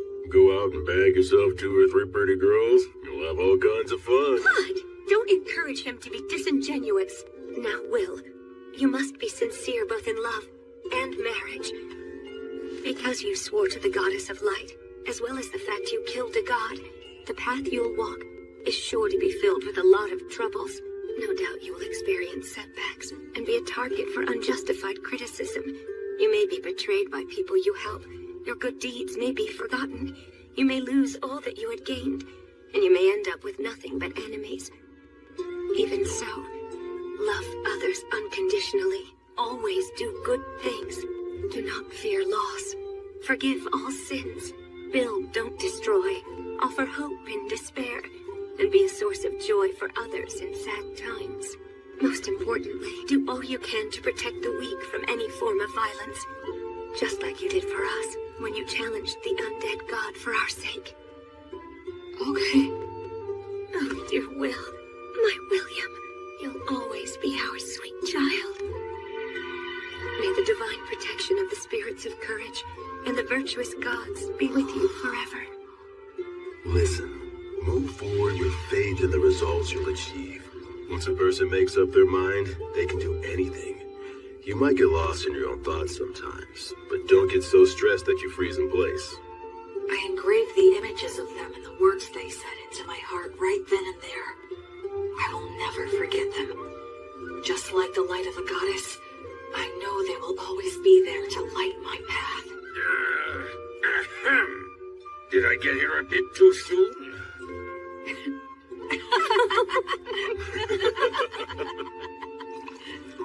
After that, we all celebrated my victory and my passage into adulthood. The first drink I had with all four of us together left a lasting impression. It had a strong burn and rich aroma.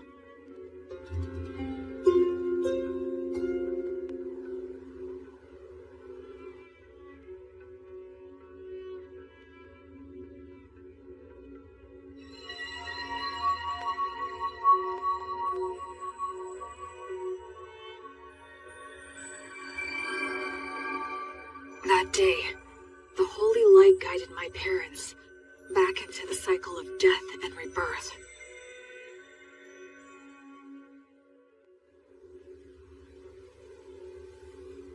Yep, the view from right here is the very best there is. Mary, Blood, I know you're not here anymore, but I'll still come back. Just to let you know how things are going. If I make friends or start a family, I'll bring them here. I'm determined to become an adult who can tell you with pride that your child is living really well. So for now, I'll be leaving for a while. Are you all done? Yeah. By the way, how come you didn't die as well? That was cruel. Are you aware that you just wished death upon an old man? You're evil. Aw, you're bumming me out. But actually, I was just thinking about how all of your wonderful treasures would be mine if you died. You're an evil grandchild! The evil grandchild just outed himself! Come on, I only meant that all the money you have no use for would finally have a good use. Know what I'm saying, Grandpa? Yes, fair enough. Fine, take it. Huh? What is all this? It's all my treasure. I'll lend it to you interest-free. Make it grow, you hear? But I mean... Stagnant money that never gets spent might as well be dead. I don't like stagnant money lying around, so you had better make good use of it. Gus. So I guess this is my last gift from Gus. Not that I'll be passing on, though, for a good 10 years. Huh? Well, you know, there is still the matter of guarding the High King's seal. I made a little deal last night with your goddess. She granted me permission to continue wandering this city for at least 10 more years, until the god of the undead regains his power. What? You heard me right. It seems that I've become something like Gracefield's errand boy. But then, what about Mary and Blood? As it turns out, they decided they didn't want that. They would only become more greedy and reluctant to end it. If given 10 years, they would want another 10, then another 10, and then to remain here at least until you pass on. They knew they would naturally desire this, so they consciously chose to die. Just like what you went through. You tried to appear strong when you were really crying and screaming on the inside. Granting a position for that greed to just one old man is quite enough. You really are rock and roll, Gus. What will you do with the seal in 10 years? It'll be up to you to figure that out, if you can. You're dumping that on me? It seems that the worship of Gracefield has gone out of style in the world outside, She had to use a great deal of strength recently, just intervening for us. So the future of the Goddess of Light will depend on your efforts for sure. I haven't even left and I have a ton more baggage, physical and mental. One of those hardships I'm destined to suffer. In any case, you're going to need some money. Go on and take it. Yeah, it seems like I'm gonna have a lot to do, so I'll accept it gratefully.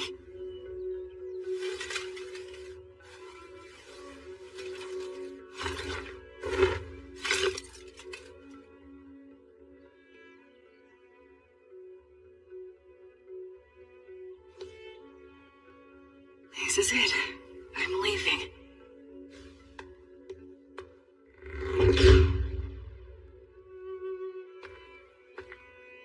Say, Will, since you will be going into the outside world, you will need a last name to go by.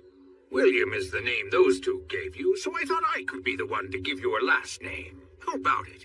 Okay, sure thing. Then perhaps I'll hijack an old custom used by certain clans of elves and halflings. They put the name of their two parents together to form their last names. Merryblood. You are William Merryblood. William Merryblood. You will always have them with you wherever you are. Thank you, Gus. I like that name a lot. So cool. You take care now, okay? I will. Oh, and I'll add a G for my middle name. You fool, you don't need my initial. What did you learn in those classes of yours? Well, you are Gus after all. Old Man Augustus is far too much work to spit out. What a hopeless grandson you are. Well, so long then. Goodbye, William G. Merryblood. See you again sometime. Okay, Gus? Goodbye.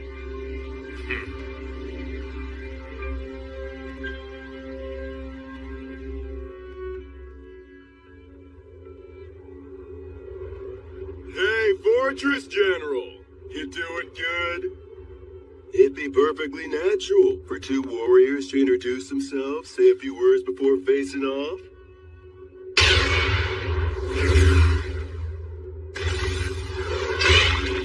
But of course you demons are always so damn rude. Being told that by the likes of you must leave that demon at a real loss. What a mean thing to say. How's it going on your end? I performed the funeral quite easily and stopped the transformation to the undead. Looks like old Gus's group did just fine. It appears that way. In any case, we've taken down the fortress. It won't hurt anything for old Gus's group to retreat. The fortress general fell at the hands of so few. Any more is just reckless. Don't praise me. I'll blush. I wasn't. How many days will destroying the bridge over the Grand Canyon buy us? A few at the most. We're never gonna get anywhere unless we can take out the High King. Gus seems like he has a plan in mind. Yup, probably still a one-way street, though. There won't be any way back. You are not coming. That's rather sudden. I'm a valuable asset in battle, if you don't mind me saying so myself. I know, but you're still not coming. Seeing you die would make me sick. What? Couldn't you at least add, because I love you, to a sentence like that? It would be so gratifying for me. Like hell I'm gonna say something that irritating. You really are hopeless, you know that? What if I refuse to stay behind? I'll send you back even knocking you out. I already got old Gus's consent. I see. And I suppose it would be pointless to resist. That's right. Your skills aren't bad, but they're no match for the great and superior blood. All right then, how about this? If you leave me here, I'll kill myself on the spot. You what? Did you not hear me? I said if I can't go with you, I'll kill myself on the spot. So you will take me along, right? That is so not fair. You may be the strongest man there is around here, but no man can win against a woman's resolve. You're so damn stubborn. Man, I landed one crazy woman. We haven't even done anything, and you're already calling me your woman? Listen, Mary. If I return alive, let's find some quiet, peaceful place to get married. Okay. I would love to. I'd like to have a quiet house someday. Maybe on a hill with a view. That sounds nice. I'm sure the breeze would feel good. And we could start a vegetable garden. And if we end up having a kid, we can ask old Gus if he'd be willing to tutor them. Despite all the resistance he may put up, I believe he would agree. And if our kid turns out to be a boy, I'll teach him how to fight. Between that and old Gus's magic, he can become the strongest man, even stronger than me. What do you think? I would be terrified he'd turn out to be a strong and clever failure. Oh, that's harsh. And I suppose my role will be to teach him all of the smaller things in life. Our kid's gonna be adorable. That's right. What name should we choose? I've got one for a boy. I hope it's not some weird name. It's a perfectly good name. Remember, he'll be our kid, so he'll probably have an unbending will. And there's a name that means helmet of will. William. William. What a fine name. I really like it as well. Will, my little boy.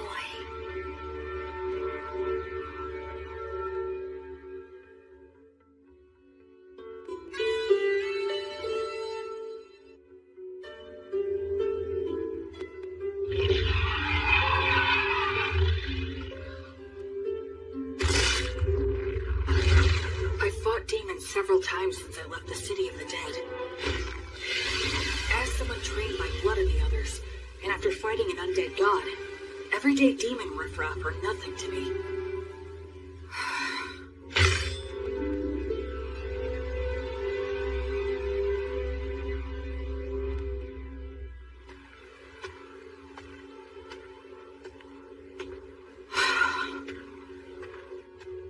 It's been quite a while since I departed, but I still haven't met any humans. All I see is the occasional wild animal and bizarre, distorted demons. It's so cold. It's been 200 years since Blood and the others were alive. Does that mean no humans have returned in 200 years? It's cold, but not cold enough for snow.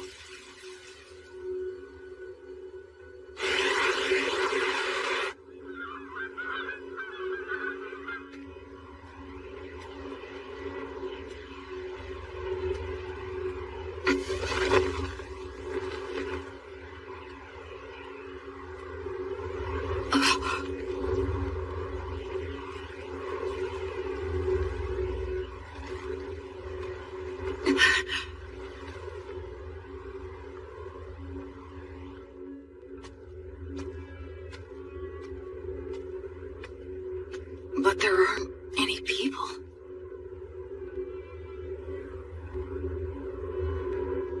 Immense magic left this scar?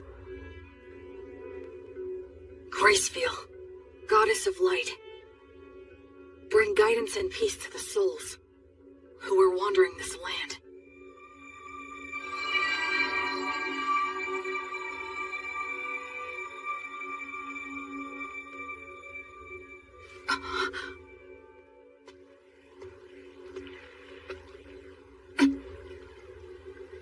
Yes, of course. It has been 200 years. The terrain's gonna change.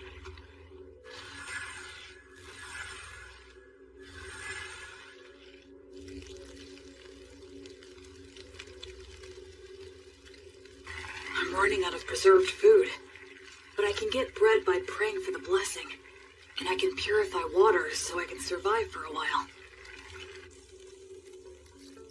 I sure hope I reach someplace that's populated soon.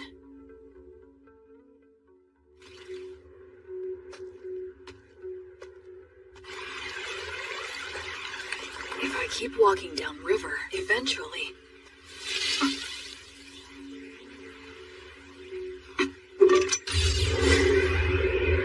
A demon? Wait, no! It's a huge boar!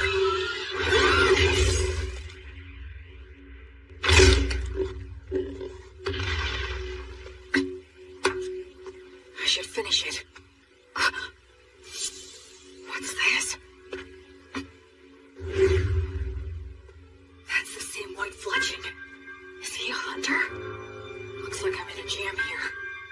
Both of our weapons are drawn and ready. It all depends on what he does.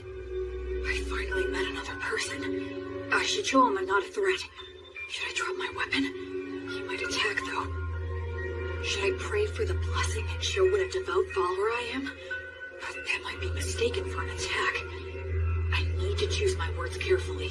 I'm an outsider with no way to prove my identity. Aranura, Rumen Commentiribo. Ancient Elvish. Are you related to the elves? No, but I can see that you must be related to them. Your bow is elven, is it not? Well, you're not wrong there.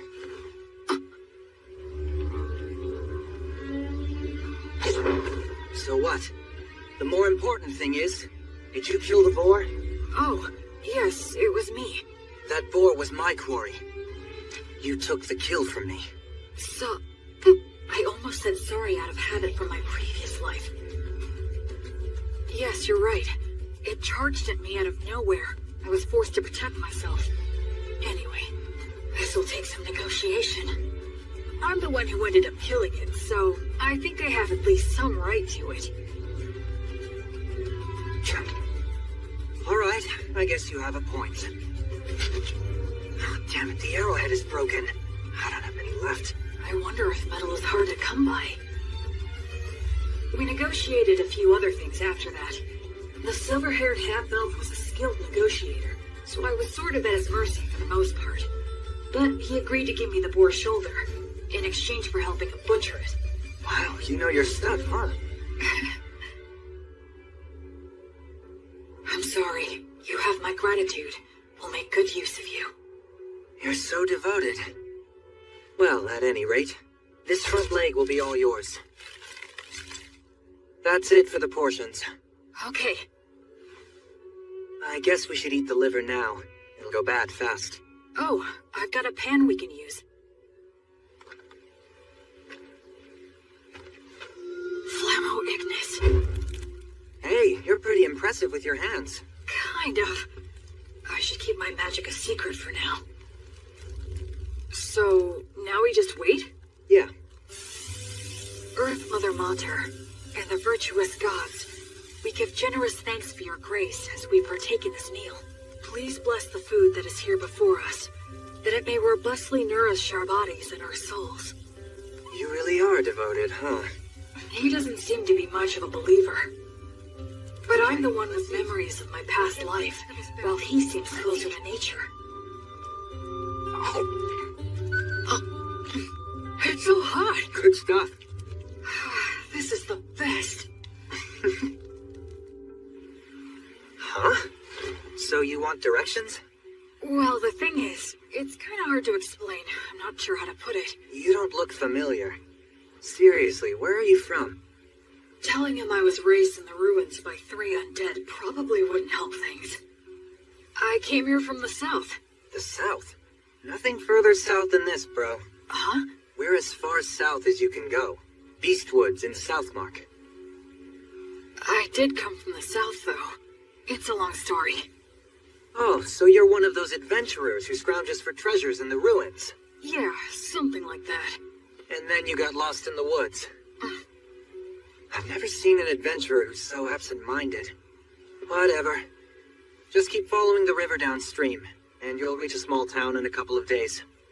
You'll figure it out from there. Thanks so much. Yeah, well, good luck. Hey, if it's on the way, do you think we can stop by the settlement that you're living in? I mean... No.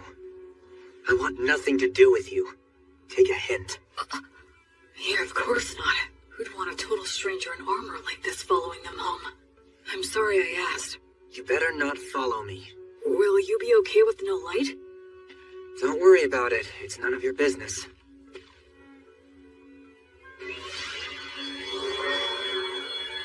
What are those? Fairies. I've never seen them. They say elves, as followers of the goddess Fae, have a strong affinity with other Fae minions. I guess that goes for him, too. Later. My name's Will. William G. Merryblood. What's your name? Menel. Short for Meneldor. Not that we'll ever see each other again. Try not to die on the road. Menaldor. In Elvish, I think that means a very fast-flying eagle. He was a bit abrupt, but it was fun talking to him. He looked around my age, but they say half-elves are long-lived, so in reality, he might be a lot older than me. Oh, right. I should be close to a town.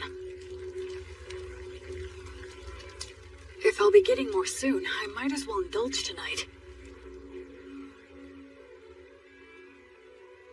Tomorrow, I'll start by heading downriver to the town. After that, I'll try to get some information there.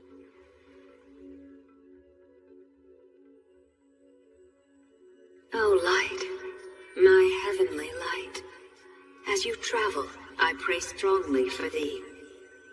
Bring light to the faraway darkness. Be blessed.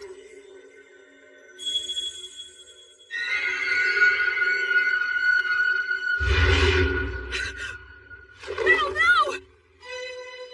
Was that a divine revelation? Lumen! A tragedy is about to befall a nearby village, and Menel is going to be caught up in it. Invenire tu manum! That way! There it is! Did I make it in time? Erasus.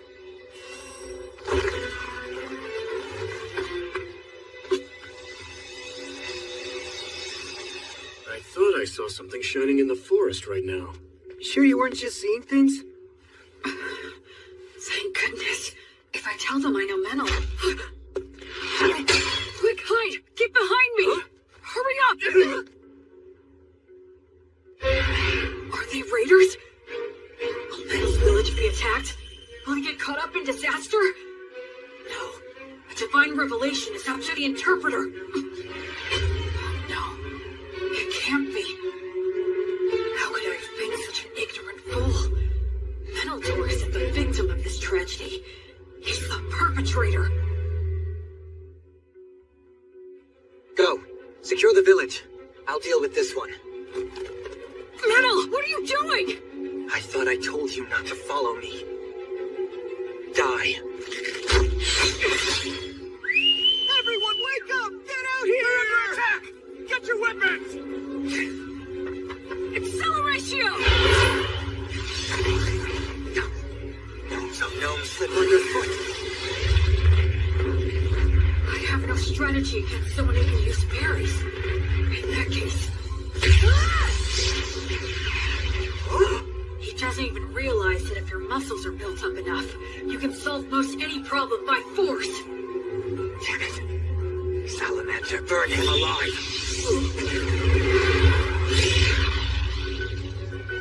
No way. My. You're quite strong, aren't you? Yeah.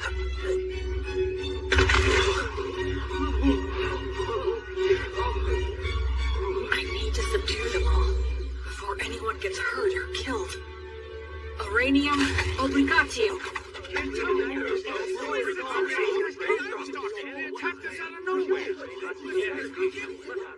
I hate to let a warrior priest see us behaving like this.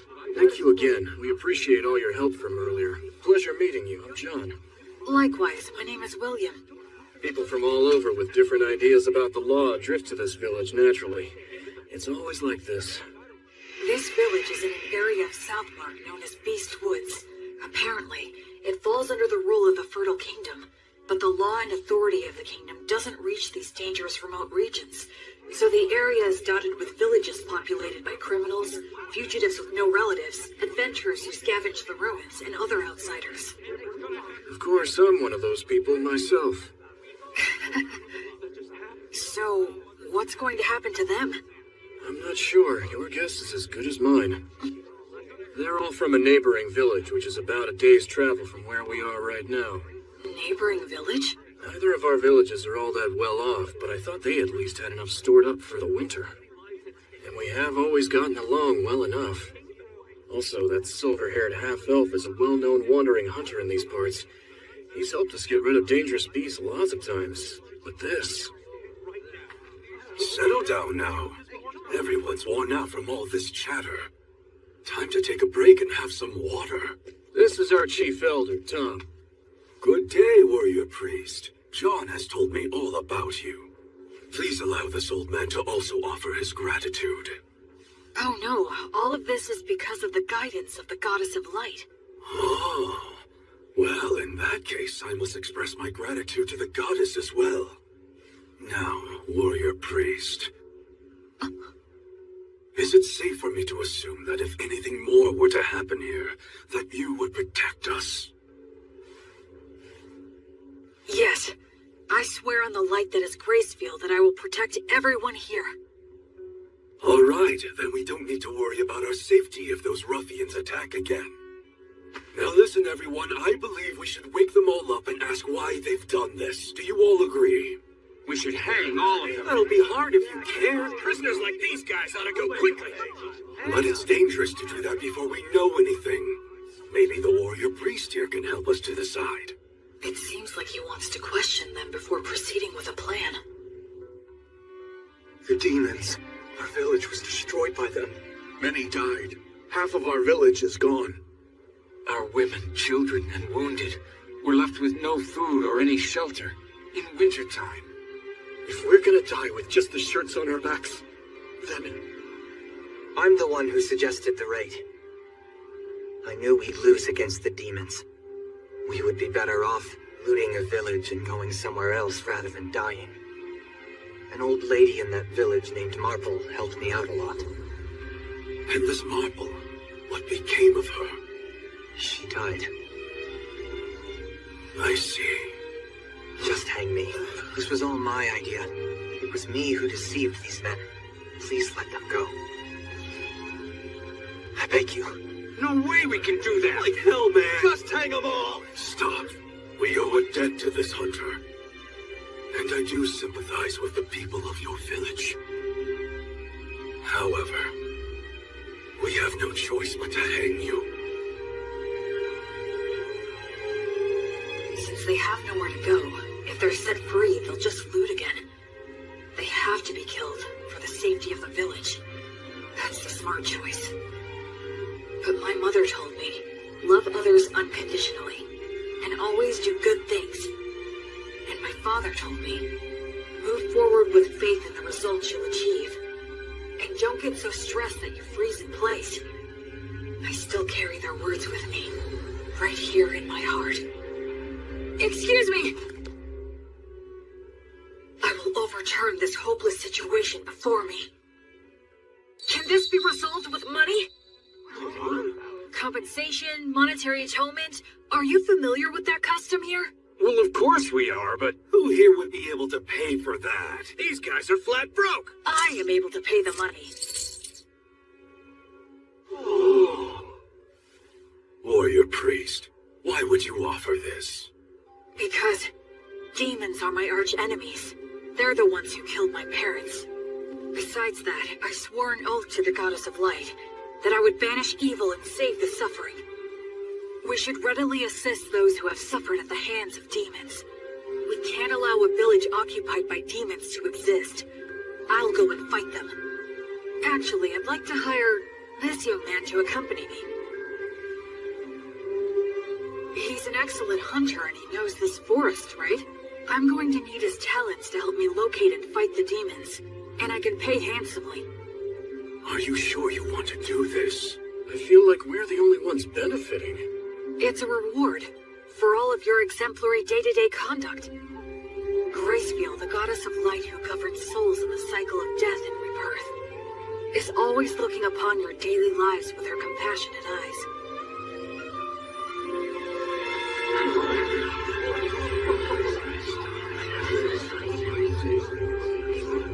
Then let us untie them now. All right.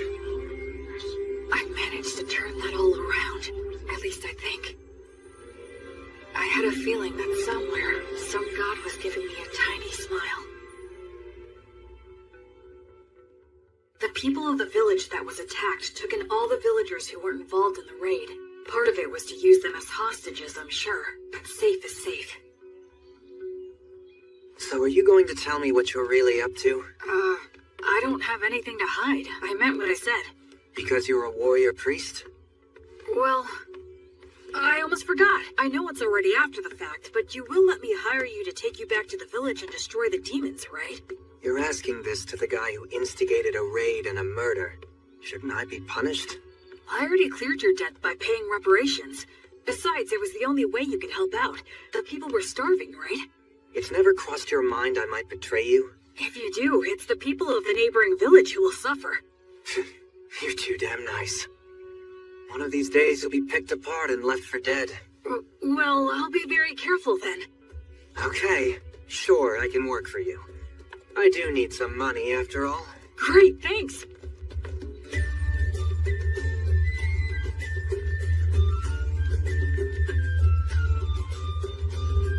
So, what are you gonna do for the time being?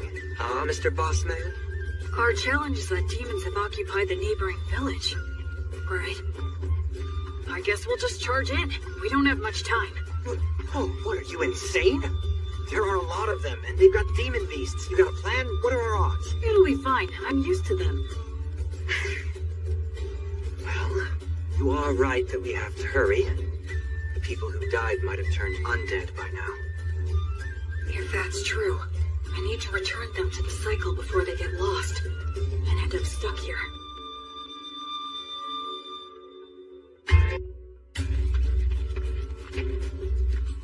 Come this way.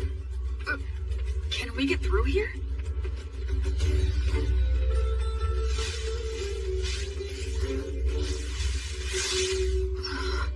This is perfect. We'll camp here tonight. Dear green ones, grant us shelter, a bed of grass, leafy trees, and strength for any surprise guests.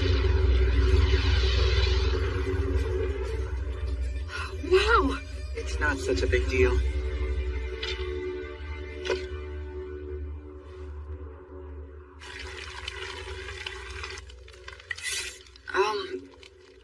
You're awfully quiet. Did I do something wrong? I wasn't raised very well. I'm uncomfortable with people who were brought up like you. But don't worry, I'll do my job and repay my debt to you. I wouldn't say that I was brought up that well. We'll reach the village by morning. Remember, I'm only dropping you off.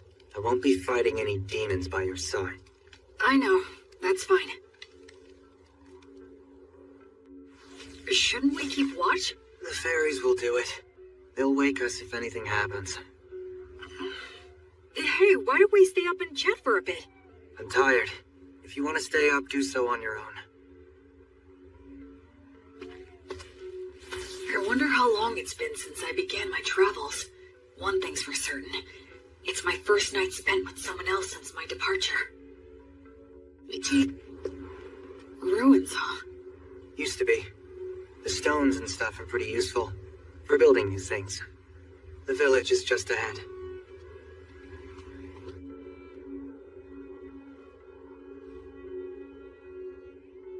They're here. Yeah. I'll go and scout it out. You stay put.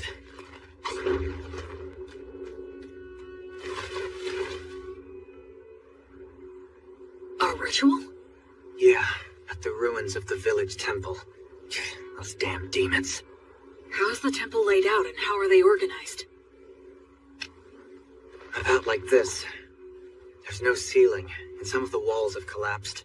They formed a ring in the center to perform their ritual. There are 2 commanders. They have faces like lizards. I forget the name. Vroskus? Yeah, maybe. It's something like that. And what else? They have several soldiers patrolling outside the temple. I know there's at least 1 demon beast inside. What's the demon beast like? Well, it's got a human-like head, the body of a lion, and wings like a bat's. It's a manticore.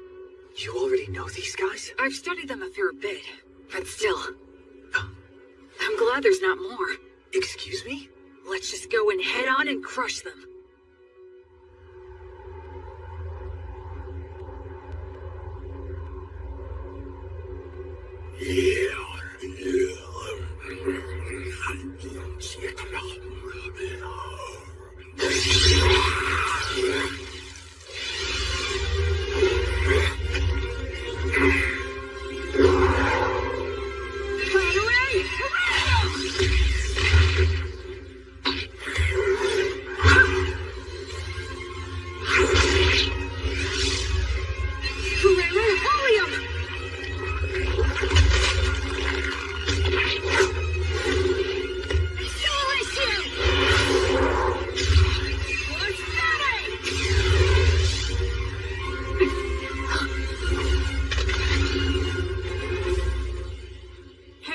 said you weren't going to fight.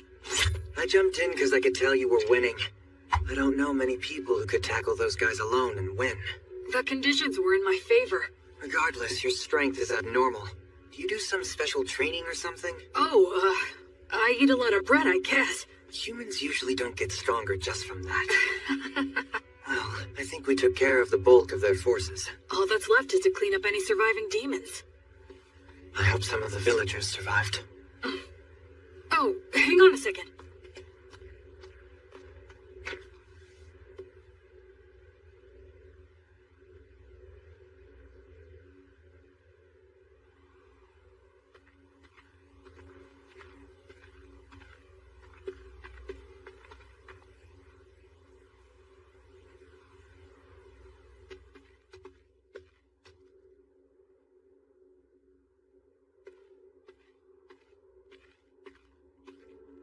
Brother!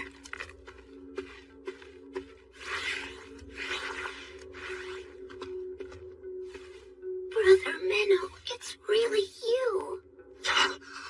The demons came. They attacked the village. It was so hot. But I stayed strong and didn't make any noise. Because I told myself to have faith and believe that you would return for me. And Brother Minnow, you did come back. Thank you. Why won't you? What's wrong? What happened? Did I? Hey! Listen, you did well. You did a good job. Who are you? I don't... Don't worry, I'm a good friend of Brother Menel's. I'm sorry. He's a bit unsteady on his feet because he's very tired.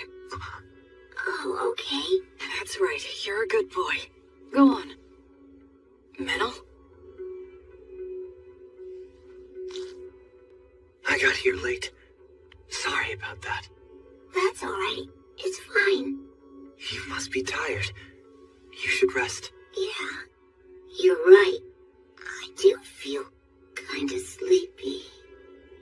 Sweet dreams, little one. Goddess of Light, Gracefield. Grant him some peace.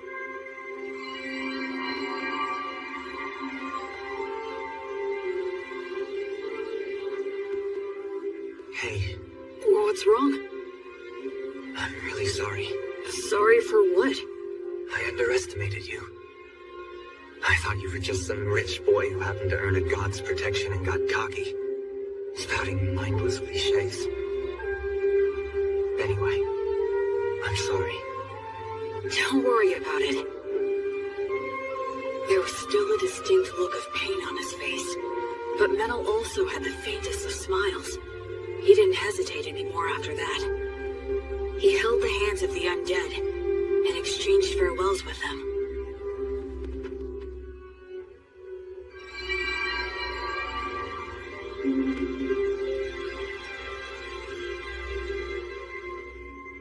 I think we checked all of the major locations. I don't sense any more demons. One more. Huh?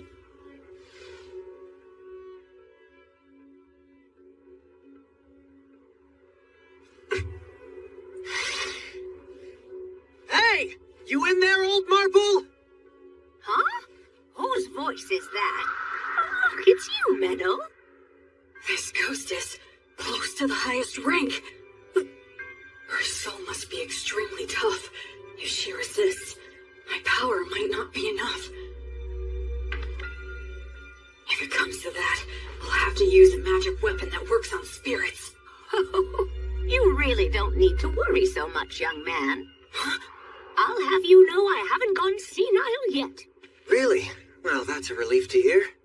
It seems you stayed behind because of some lingering attachment, but this kid here is a genuinely virtuous high priest. Returning lost souls like you to the cycle of death and rebirth and treating wounded people are what he does best. Oh? Listen, we can take care of the village now, and I think it's high time for you to move on. Unless you still have something to say. I can deliver the message for you. Minnow, You've been bad again. No, I promise I haven't. And where the hell did that come from anyway? Maybe you are senile. I can read you like a book. What's that supposed to mean? You're lying, that's what. I can always tell when you're lying. You're a little hooligan, but at your core, you're honest and smart. All this killing and stealing isn't for you. My goodness, you know this more than anyone. You see now, don't you? Shut up. What did you say? Shut up! What makes you think you know anything? Just what the hell was I supposed to do, Marple? You died, and everyone else in the village was starving. What else could I have done? You think I should have prayed to the gods or something? The gods? The gods have never helped me out, not even once!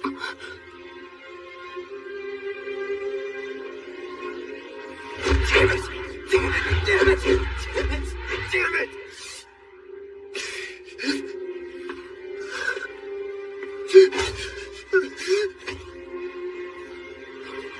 Damn it all. I've had enough. Just let me die with you. The life of a half-elf is too long for me. Those with elven blood live for hundreds of years. Even after they lose the people and places they love, it still doesn't end. They can't leave. Listen to me, Menel. Now, Meneldor. Despite all that, the gods have given you a second chance. It's your last chance. Stop living like some useless bum. You may hate the gods, but remember that the gods will never stop loving you, even if you don't notice it. They will always shine their light, never growing bored or tired of you. So now, you just need to realize that light is there. Okay, priest, I'm ready, but if you wouldn't mind... Yes? Can I entrust you to look after this poor fool? He's not really such a bad boy at heart. So please, treat him well, won't you? I will. And as for those darn demons and demon beasts that attacked the village, I'm certain that they weren't just strays. The stronghold where their boss dwells is deep in the forest, and he sends his demon minions all over the place from there. He commands the demon beasts to attack people. It seems like they're putting all their effort into one big evil plan. If I may, your lingering attachment. Well, I couldn't pass on without making sure someone knew this. Anyway, I appreciate the offer, but I won't be needing your help. You see, someone's already waiting for me. Oh, she has someone. So it's about time for me to be on my way. Menel, dear, do take care of yourself. So many things happen in this world that can never be taken back again. So stand up and put your best foot forward. There are things you need to do. Damn it. You old woman. You're so selfish. Oh, well, so are you. Oh, my goodness. What are we going to do with you?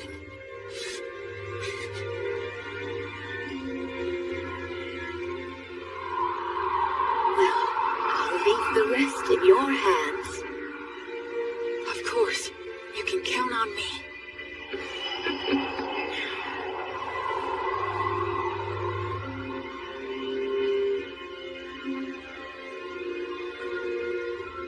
The present state of this world is dark. At the very least, in this area known as Beast Woods, demons and demon beasts still run rampant, never fully exterminated. No nation's laws reach here. So even among humans, robbing and mugging are widespread. Certainly, as an outsider just passing through, I'm not obligated to do anything. I could just walk right by it. But as you travel, I pray strongly for thee. Bring light to the faraway darkness. Be blessed.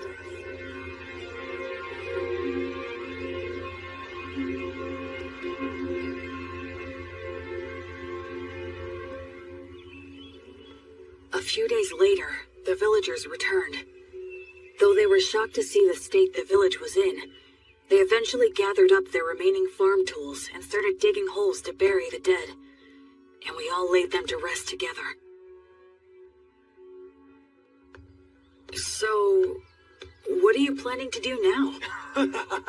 Well, feast your eyes on this.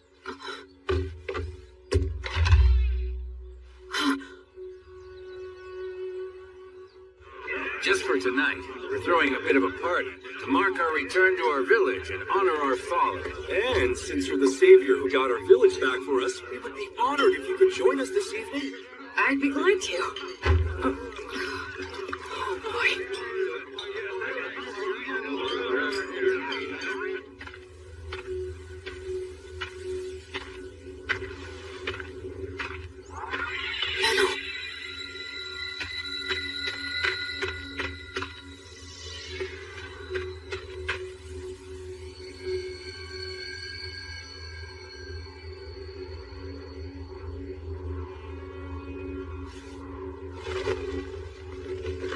Hey. That's a beautiful view. Looks are deceiving. Those ruins are actually an undead nest. Countless adventurers have gone in, but none have ever come back.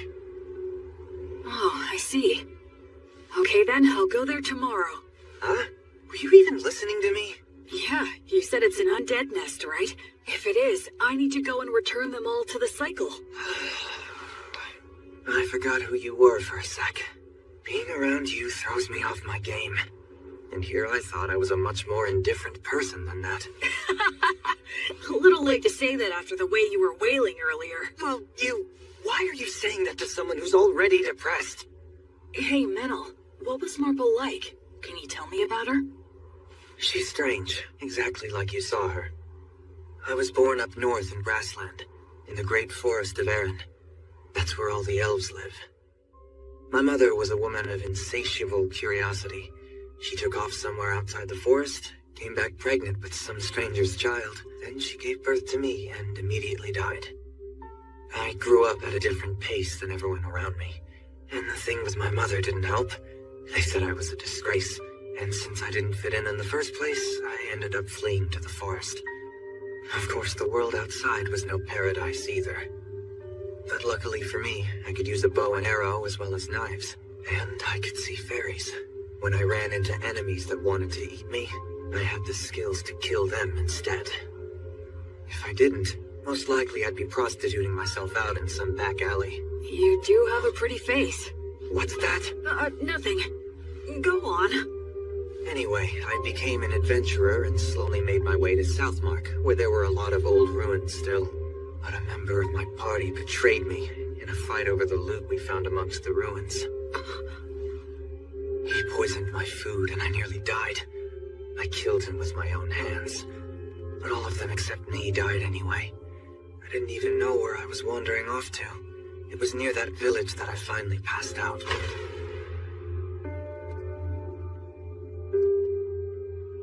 Marple was the one who found me and took me in. At the time, she wasn't that old yet, but she was still such a weird woman. She lent her bed to the antisocial kids she'd found lying on the ground. She let me eat her food, and even lectured me about trying to live a decent life. A lot of people ended up at that village after being found by her. What was she exactly?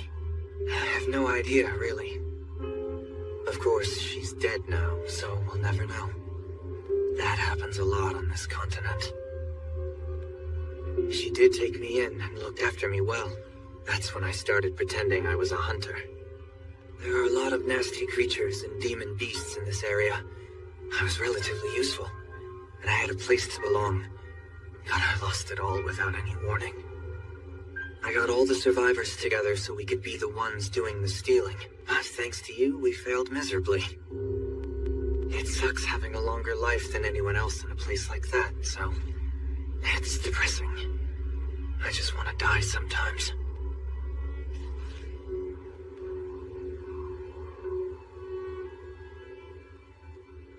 Well, I suppose I'll get back on my own 2 feet soon enough, huh? What? Stop making faces at me. Huh?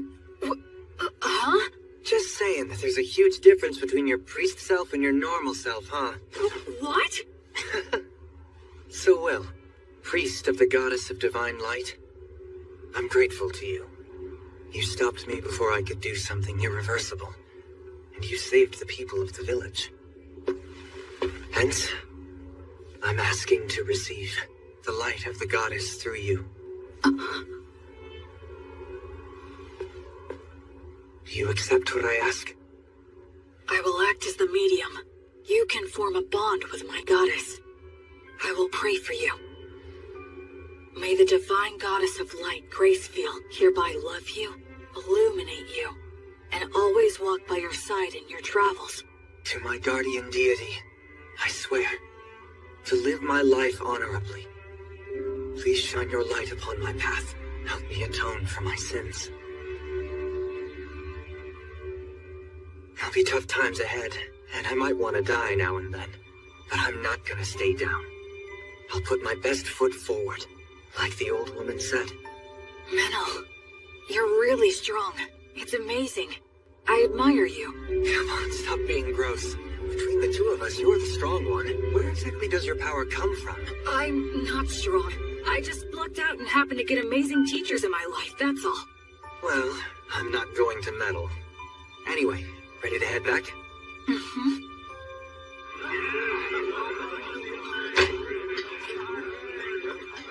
Blood. Married. So, I think maybe I just might have found the very first person I could call a genuine friend. This looks bad. They stole all of the livestock, and they destroyed a bunch of tools that can't be replaced. We'll have to make the journey all the way to White Sails to buy some more.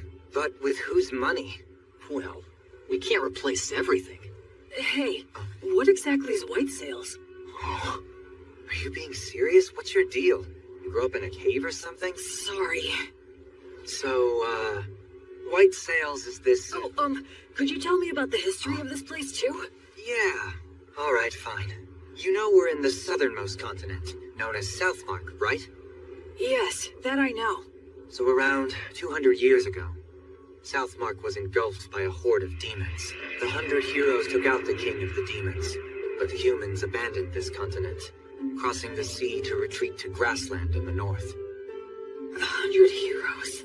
That's Blood and his buddies. Since the Fertile Kingdom unified the southwestern region of grassland, they've been cultivating the land with the intention of reclaiming it.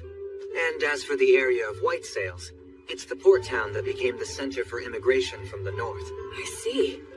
A lot of misfits and aspiring heroes go there. Also, those with divine revelations. You're hoping to gather more faithful on this trip too, right? I understand that Gracefield used to have a lot of devoted followers on the southern continent. Can you tell me more? I think that most of her followers were scattered after the Great Collapse. Yeah, that's right. But those followers who managed to escape to grassland kept her name alive. Yes, even so, her following has declined quite a bit. Rampant demons and demon beasts. Villages that resort to thievery. Faith in the goddess dying out. Perhaps this was the mission that the goddess had in mind for me all along? Well, enough of old history lessons. We need to help the villagers now. Yeah, with regard to that, these villagers don't have a lot to spare. Hey, Metal, want to explore some ruins? We'll divide the loot. What? I didn't expect looting ruins to be another one of your specialties. I'm used to them. Seriously, who are you anyway? But we do have enough money to rebuild now. We can buy new tools and livestock. Plus, I made up for my personal expenses. Can't wait to get to the city. First thing we're gonna do is eat there. Seafood's in season, so... Someone help us! A giant ape! The two running from it are a halfling and a hawker? Stop! Good grief! Stop it!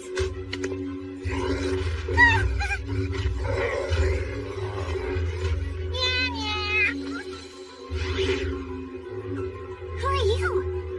What is this dangerous? Blood told me that when facing a wild animal, the moment you break eye contact, you lose. Well then, come at me if you're going to.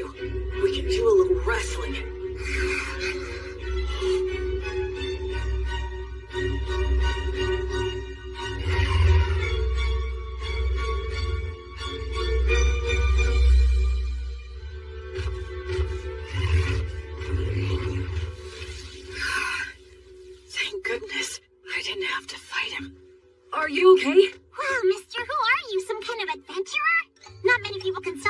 imitate a giant ape this way looking at it. You're incredible!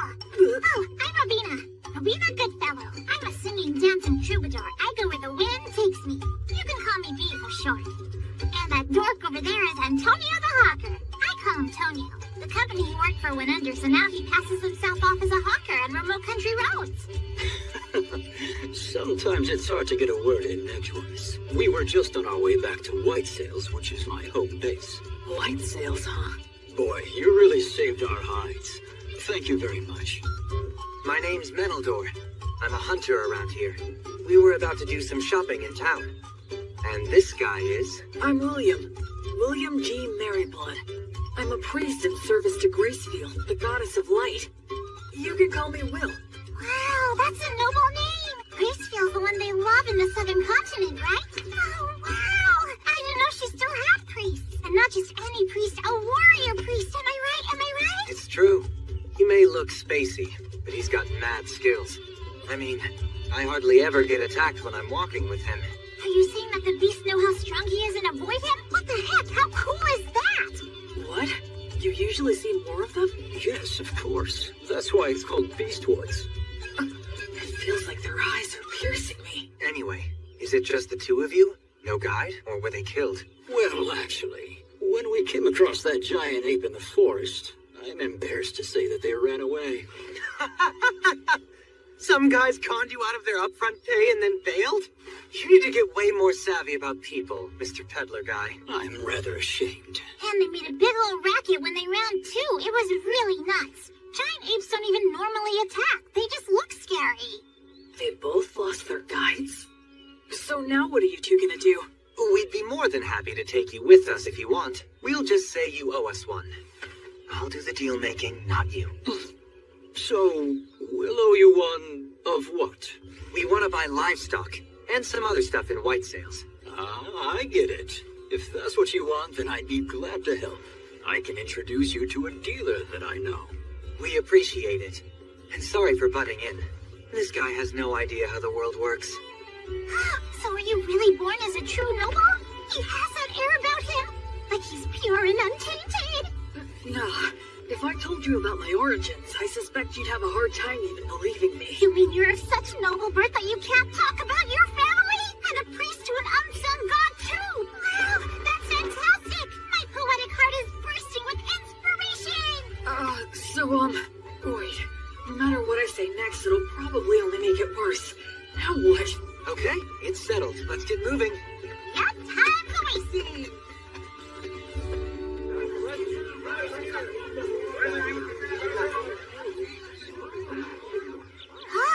This place looks perfect! Woohoo! Introducing B! B and Tonio warmed up to me quickly.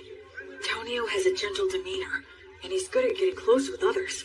As for B, she doesn't seem to have any boundaries when it comes to people. Ahem! It is now time for me to sing you all a song. I'm counting on you to clap along for me, and you collect the donations when... Sure! You got it, B!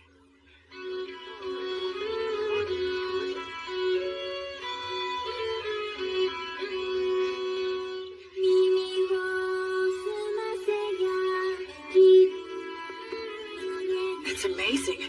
Every time we walk into a village, she lures everyone in. It's really impressive. She never gets tired. Very well. Right here. They make a good combo for doing business. Huh? A lot of hawkers use high-pressure tactics or even petty thievery to make their cut. I see. I guess it's true about him working for a company. I will.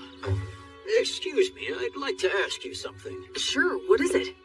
Well, this is my question. Can the blessing you invoke heal sickness and injury? Yes, it can. I see. Then I have a proposal for you. Huh? Goddess of Light. You're as good as new. Oh, wow.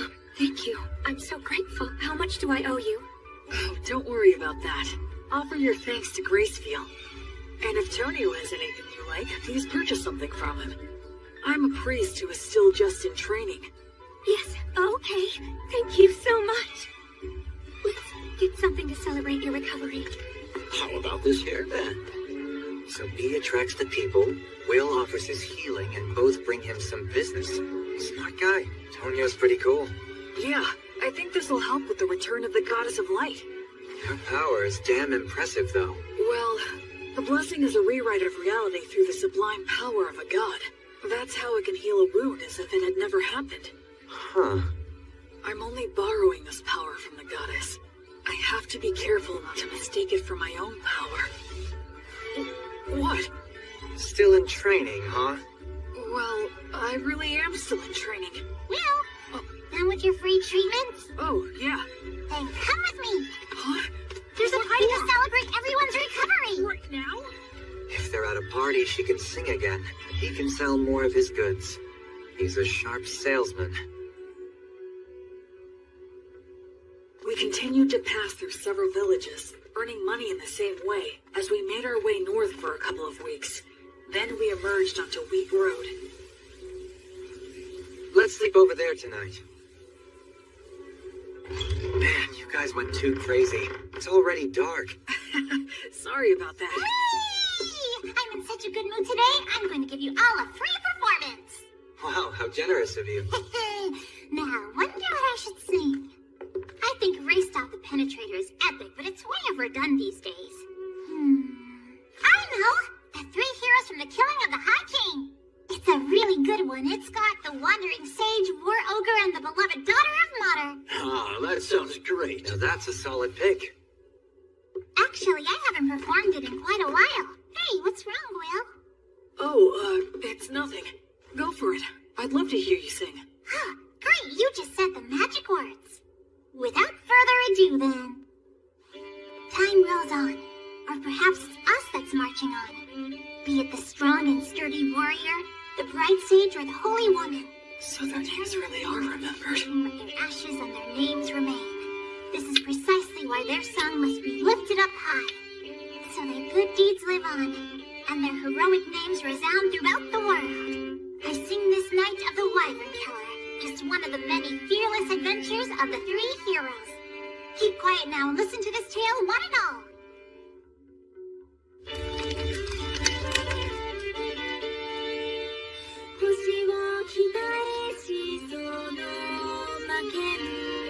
Jeez, Blood. You never talked about yourself at all. So this is what your past was like.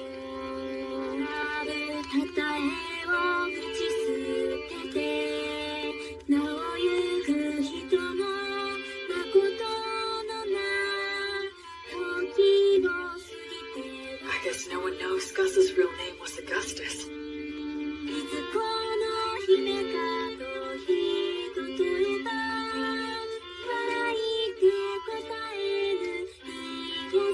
Mary's refined manner definitely gave the impression of noble origins, but I'd believe it if someone told me she came from a poor village, too.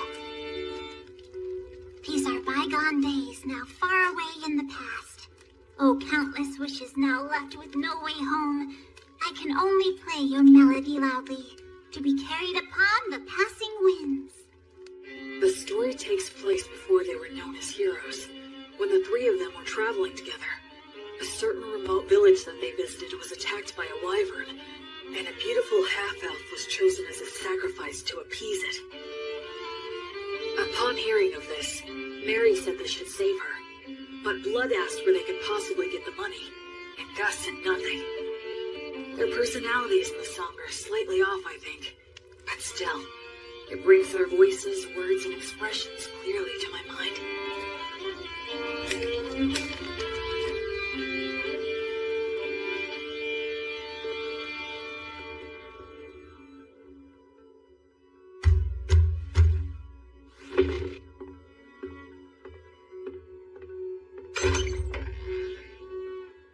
Who might you be?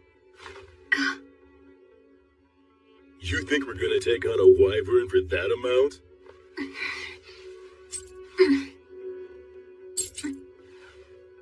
Ah, what fine money. Look how it sparkles and shines. If this will be the payment we're given, then... We have no choice but to do the job. Oh, damn, you're such pushovers. There's no profit here. I'll pay more if it's not enough. You can sell me to a slave trader if you want. You think even that's enough? You do have some guts in you, kid. You're small, but a mighty warrior. When a warrior swallows their pride and asks for help, it's only right to give that help. Let's do it.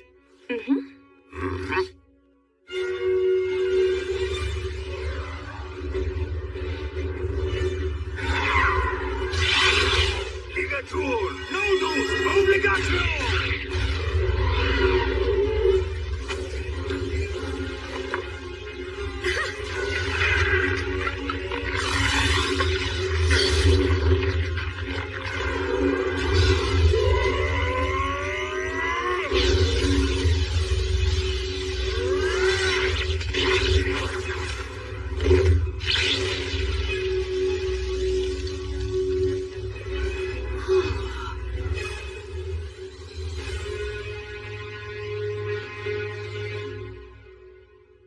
So, what are you gonna do now? Neither one of you can stay in that village anymore. We'll manage. Then take this with you. Old Gus here carved words on it. That'll serve you better than some cheap good luck charm. You certainly can't be a warrior if you don't have at least one dagger with you. Please take this as well. Take care of yourselves, and be good to one another. You will face many difficulties, but never forget the value of perseverance. But this is more than what I paid you. We can't accept it. Ha! Who said we're giving it to you? It's an investment, merely a loan. A loan? Listen, you two must live the best you can and build up fame and fortune for yourselves. If your names reach our ears someday, well then, we will come to collect what we've lent you, plus interest. In case that should ever happen, I will leave you with my real name. It'll be our password, too. So listen well. Thus, the boy and girl learned the true name of the wandering sage, known to no one else in the world today. Hand in hand, the boy and girl began to make their way to the city, while the three heroes walked back down the road in search of bold and thrilling new adventures. That's the end of this sweet song. But there's a follow-up to the story. Count Dagger of the Fertile Kingdom, his actual surname was Wizard's Dagger. To this day, an elderly half-elf woman still waits at his mansion. What does that mean? She believes someone who knows the sage's true name will hopefully come to her one day, so that she can return what he lent to her, along with what he lent to her husband. She plans to offer her thanks to him when that day comes. That's what this story's about. A story of three great heroes that still echoes to this day. What's wrong? Will, are you crying? No, I'm not. I'm not crying. Aw, come on now. It must have been V's great storytelling that moved you to tears, huh? No, it's not that. I promise you. Aw, don't be shy. There are still so many people in this world who fondly remember the three of you. There always were. That makes me happy beyond words.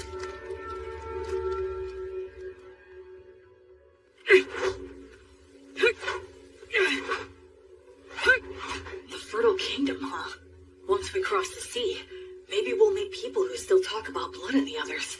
Hey there. I see you're up. Looks like you're working hard. Hey, Tonio. Will, you're a strong young man. You think so, huh? In looking at you, it's become clear to me that your movements have been refined many times over. But then again, maybe you don't want to hear that from a guy who got conned by phony adventurers. In any case, it's obvious that you're used to handling that fine dwarven spear.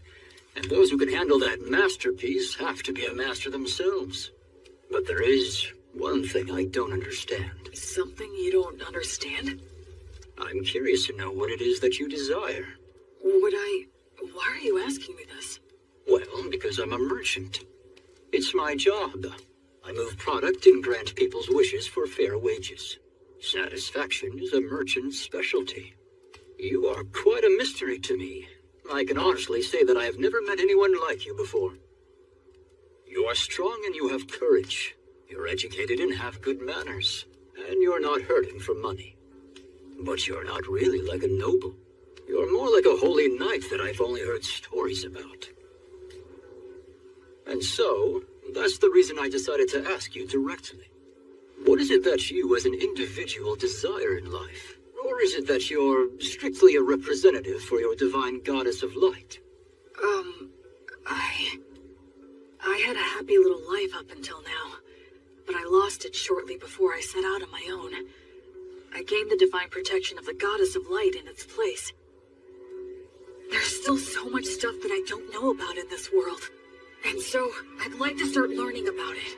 I'm sure that in the process of learning, I'll naturally find out what it is I want. Oh, I'd like to have friends and companions, I guess. Is Metal not someone you'd call a friend? Well, actually, I think he and I get along fairly well, but he seems hesitant to acknowledge me as his friend. He only ever calls me priest, like he has to put me on a pedestal or something. Yeah, having friends is important to me. Yes, I understand. Then perhaps I will nominate myself to be in third place position. Huh? Because I'm sure Metal and Robina would be mad if I jumped in line ahead of them. The very thought scares me. Well, shall we get some water and start preparing breakfast for everyone? Yep. Okay, here you go. Wow, so good! It really is. You're a fantastic cook, Tonio. He sure is. Honestly, it's one of the only reasons I travel with him. We're eating a lot better now, thanks to Tonio's good cooking. That's right, you can't cook to save your life. Well, it's just that... Hey, Menel, your cooking isn't all that hot either. What? You ate it? Well, we always get good bread from Will at lunchtime. Isn't that so cool? He prays and it suddenly appears. I'd prefer to stop as little as possible. I'm grateful to have food I can eat as I walk. Cool. Let's get ready to leave as soon as we're done eating. Yeah. You asked...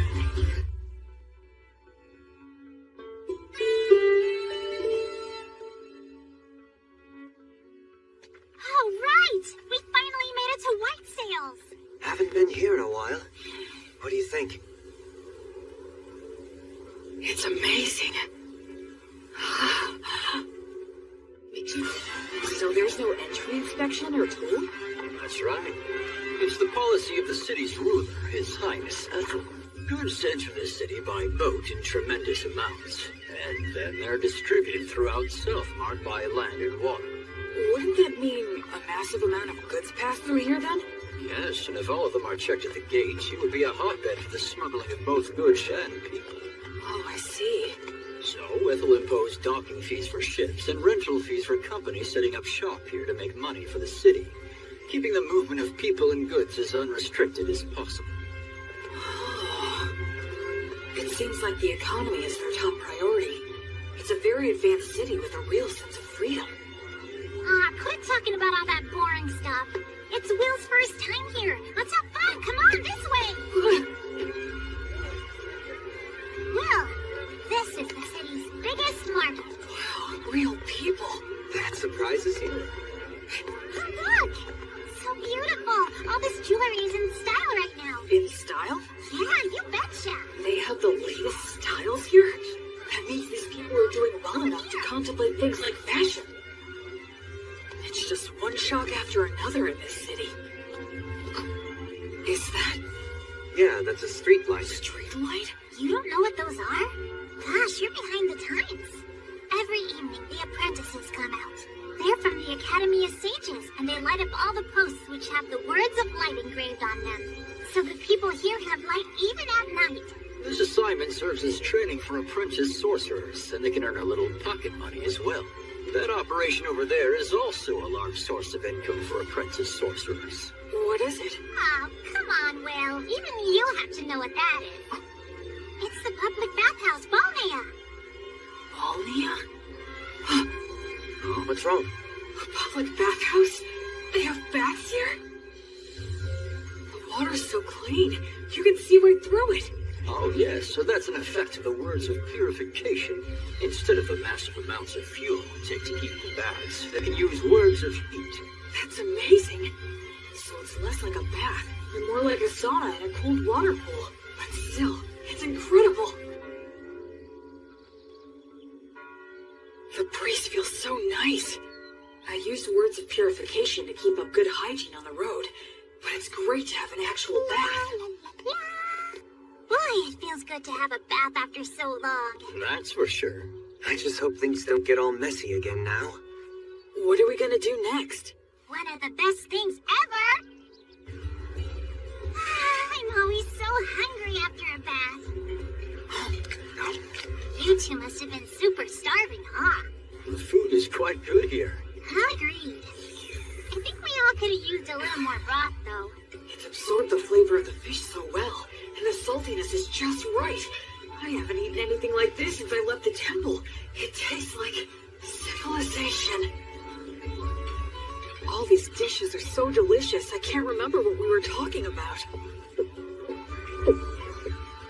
This is also delicious. Excuse me, could I get a refill? For me, too. Coming right up. When we're done eating here, we can head over to the temple. Well, since you're a priest, you need to pay your respects, right? Oh, yes, you're right. Wow, that must have cost a fortune. Aw, don't be like that, Menel. I'll be back as soon as I'm done. Please wait here for just a bit. Are temples in cities always this big? It looks like a beautiful work of art. It feels more like a tourist destination. Excuse me. Yes. Can I help you? I was wondering if you could tell me if there's a high-ranking priest here. I've received divine protection and become a priest, so I wanted to pay my respects. Pardon my asking, but which deity do you serve? I serve the goddess of light named Gracefield. Oh, the goddess of light. That's the problem. Why's that? Priests of the goddess of light are quite uncommon, so our rules compel me to use the prayer of faith detection. Okay, that's fine. I guess that makes sense. It's inevitable that people would be skeptical of a priest to a minor god. I could be a priest to an evil god in disguise. The thing is, all those individuals with the divine protection that qualifies them to determine another's faith are out at the moment. They're all out? Yes. It's because attacks by demon beasts have been on the rise everywhere recently. All but the vice bishop are extremely busy right now. Vice? What are you doing in the middle of the aisle? Oh, Bishop Bagley! Answer me. I asked you what you're doing. Well, I just... It's an honor to meet you. My name is William G. Merryblood. I have earned the divine protection of Gracefield, the goddess of light, and I have come to the Temple of White Sails to pay my respects. I see.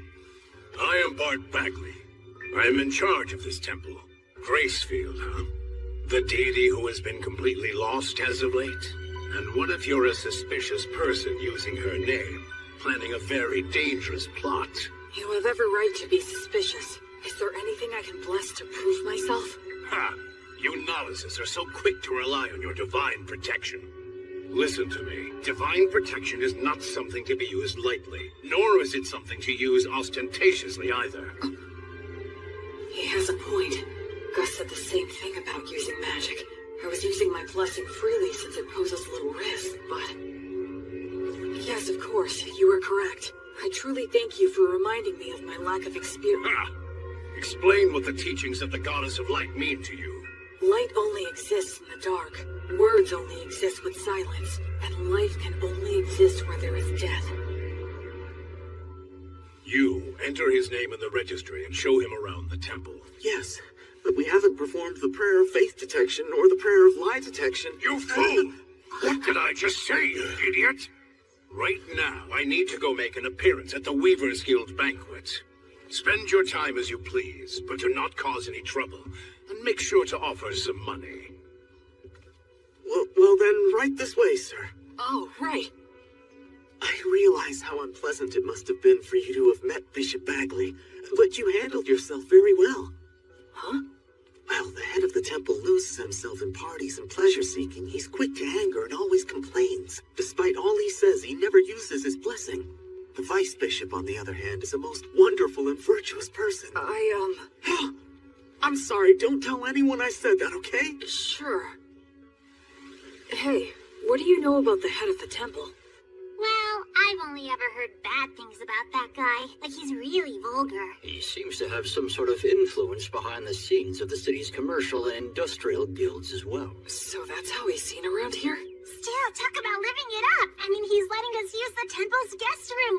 2 of them, even. Anyway, what should we plan to do next? We could take in sights, or visit some guilds nearby. Oh, if we do that, then I'd recommend going to the... Wait a second. What was that? Those don't sound like clock tower bells. Is there a fire? That sounds like an emergency alert.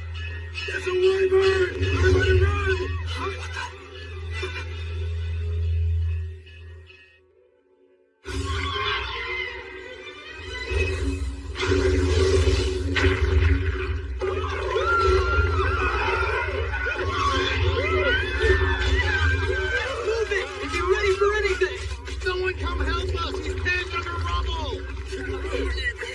What's going on? Stop pushing! Where is my child? Oh, gods.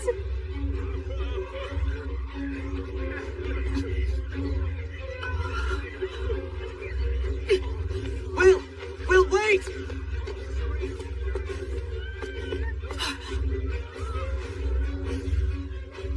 Why is a wyvern here?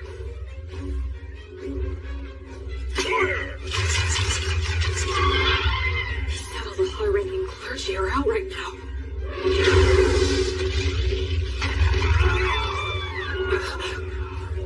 Their civilization, their city, everything they're dreaming of protected. A place where people can live freely. Verba! Volanto! Tony Druce! I missed.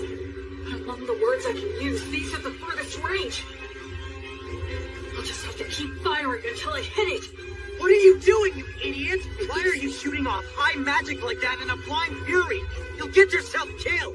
But nothing. You're fighting a wyvern. Have to be more efficient than that. You've got smarts. I suggest using them, you moron. Don't just rush in. You should start off by learning how to use your minor magic more skillfully and accurately. I got it. All right, then. Think. What can I do about this wyvern using all that I know? Menel, would you help me? I need you and your fairy magic. Right. B! Tonio! Huh? Please work with the people nearby to get everyone clear of the temple's front garden. I'm going to bring the wyvern there. Your Excellency, you must take shelter below, quickly! How could this happen? Dozens of people, if not hundreds, will die. Sylphs, maidens of wind. Your steps are the wind's steps. Your song is the wind's song. Sing, chorus, sing in rounds, cheer and applaud. Your sweet harmony shall spread the words of origin in the 10 directions. Verba, Volanto, Conciliat, Sepitor, Tony Truce, Uranium.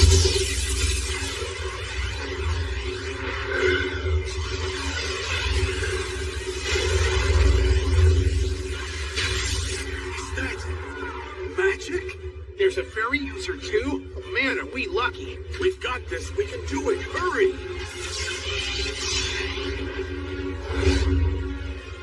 I'm probably not hurting it that much. But that's fine, so long as the wyvern identifies us as its enemies. Almost all beasts of this type are highly aggressive. Even in situations where they can get away, they'll choose to take the offensive. Here it comes. The rest of the situation depends on how close my skills have come to theirs. Goddess, I now fight for the sake of my oath. To banish evil and save the suffering. Pray. Be as unbreakable as a diamond. For eternity. For all eternity. Reject all that is evil. On the flame of Freefield, goddess of light!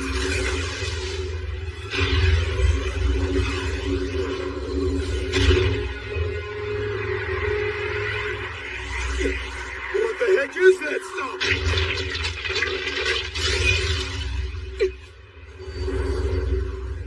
Sylphs! Beautiful maidens of wind, dancers in the gale! Show those ones foolish enough to fancy themselves better dancers a bitter taste of mine!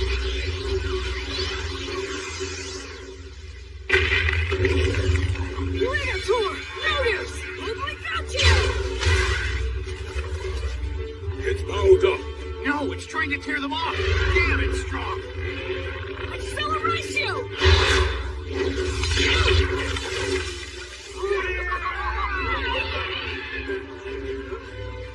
Unbelievable! That didn't finish it off. Run! It's gonna use its breath! There's still people back there. What do I do? What can I do? Go get him. Acceleratio! If you're stuck, use your muscles. Be violent.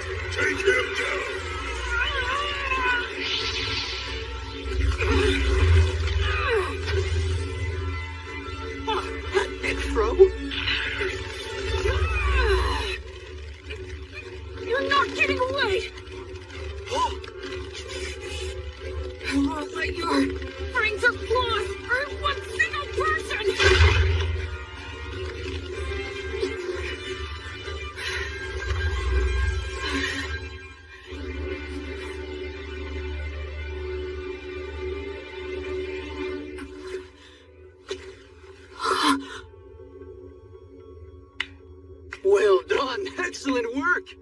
I praise you and give thanks to all the gods for allowing me to serve a great hero such as yourself. It's the birth of a new wyvern killer.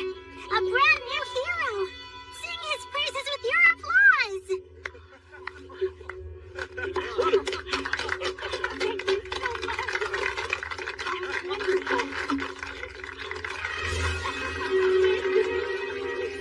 Guess we're too late, huh? I had no idea so many magic users and a warrior strong enough to kill a wyvern were staying here. It is truly divine providence.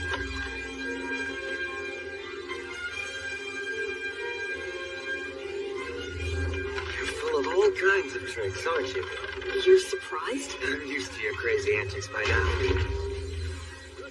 All I could think of was how inexperienced I am.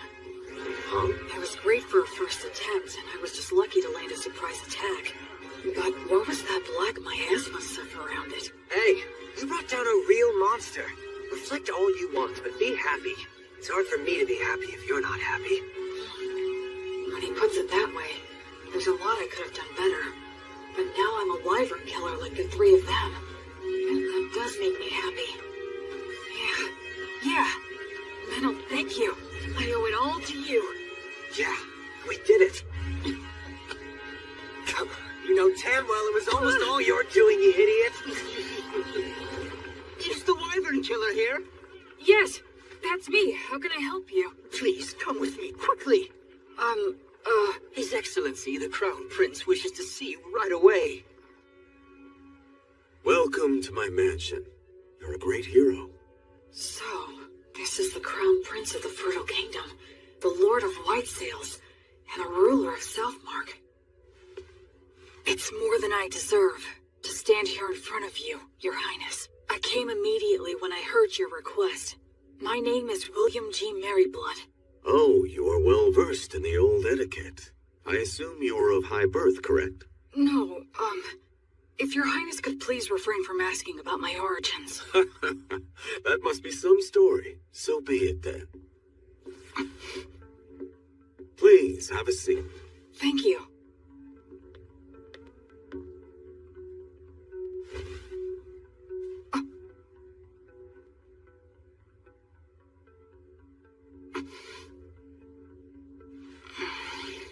William, there are 4 or 5 individuals in your group, are there not? Yes, 4 of us. Which makes you a magic user, a priest, a fairy user, and a warrior. Well? Actually, we are a traveling priest, hunter, merchant, and a bard. One who shot lightning at the wyvern, one who made the light, one who dealt with the air, and one who broke its neck. That is 4. If that makes 4 people, it is indeed correct that we are 2 of them. What are you talking about? I can explain. My friend there, Minaldor, called the fairies, spread words, and manipulated the air currents to bring the wyvern down to the ground. So you're saying your friend is the fairy user then? And the rest? The rest was me. I'm sorry, but would you mind telling me what you did back there? I used brute force to break the neck of the wyvern. You killed a wyvern and aren't delighting in it? You really are a valiant warrior. Well, can I do anything to fix the damage the wyvern caused? Of course, work has already been done, and more is yet to come. But there's something even more important that must be done. And it has to do with offering my thanks to the hero, for example. Oh no, Don't be modest, William. I do not want my people to see me as an ungrateful man. On behalf of the people of White Sails, I, Ethelbald, thank the both of you for your courage. You did well to minimize the damage caused by a wyvern's surprise attack. I am unworthy of such praise. I would like to bestow upon you a reward. Is there anything you want? If I may, Your Highness, I traveled here today via Beast Woods to the south. The villages in that area are currently under threat by an army of demons commanding savage demon beasts. I see. So if I may ask you, would it be possible for Your Highness to send his soldiers over there to help hunt down the demons? It's not impossible, but it would be difficult. You saw that wyvern. Within parts of Southmark that I govern, demon beasts like it have caused frequent incidents. You mean... Of course, it's that toxic miasma. Any being it touches is corrupted and turns savage. Are you certain you are well yourself, William? I am naturally resistant to poisons. Oh, that is good to hear. Under the previous king's policies, we expanded our domain too much. We cannot even sufficiently protect the villages we directly govern at the moment. Do you understand what I'm saying? Then, would you give me permission to hire adventurers and mercenaries with my own money and organize an army to drive out the demons? William, are you certain you recognize the full extent of what that could potentially mean? Yes, I understand that I am asking a considerable thing of you, Your Excellency. Yet you stand by your request. Yes. Because if I don't, then how many more tragedies would we be forced to simply overlook? Except to save everyone here is a task not even gods can achieve.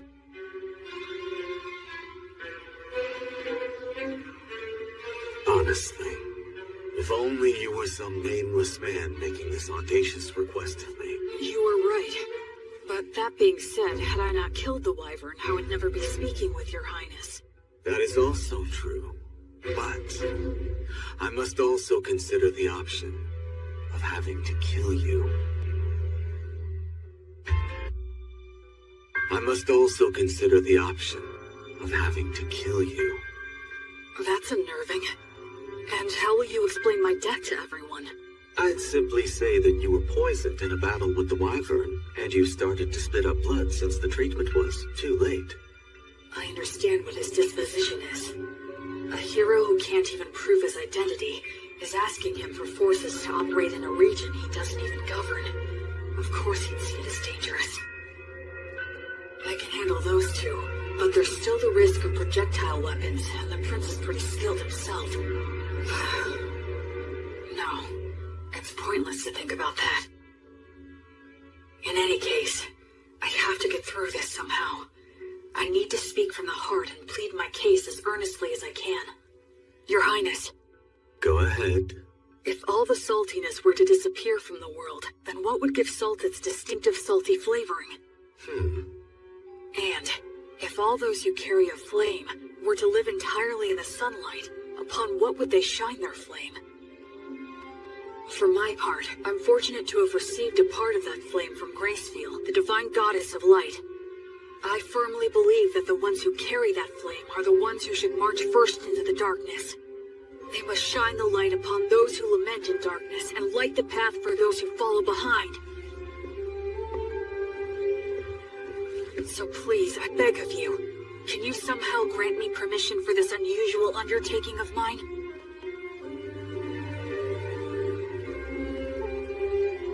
Young William, this path will only lead to despair.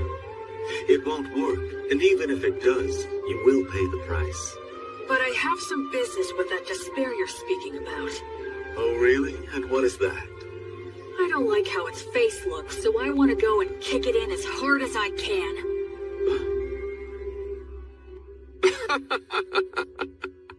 Kick it in the face. I like that. Come to think of it, you are a high priest, aren't you? And you have quite a good friend, too. What, you didn't notice the quick reaction that he had?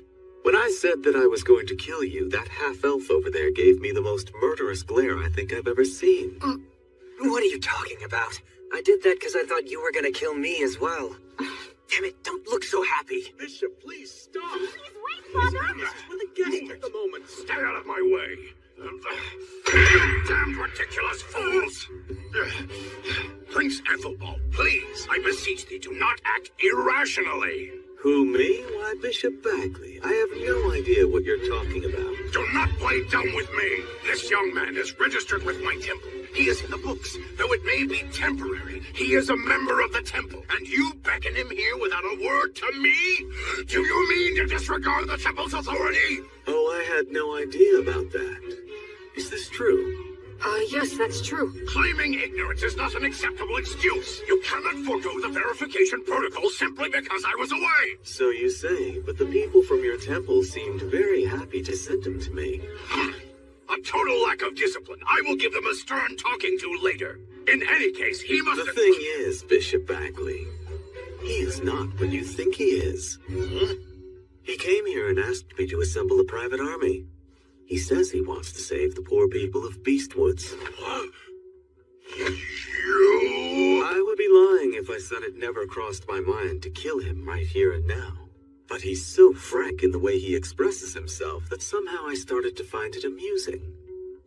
Which is why I was just sitting here thinking of officially appointing him as a knight. Would your temple be willing to give him its blessing? You know, he would become a paladin. The temple and I can share the profits and responsibility. What do you say to that idea? Of course, naturally, he would fall under our joint authority. You could always have him excommunicated if need be. That's not even the issue we're talking about. The temple can attest to his character. And as the Wyvern Killer, he should have no problems with all the rest. This is proceeding too quickly. I'll return to the temple and think it over. Would that be all right? Yes. But it would make me truly happy to see this happen, Bishop Bagley. I have taken a liking to this young fellow. Assuming I do decide to become his patron, you can spare me your silly games. You novice boy, we're leaving now. Right.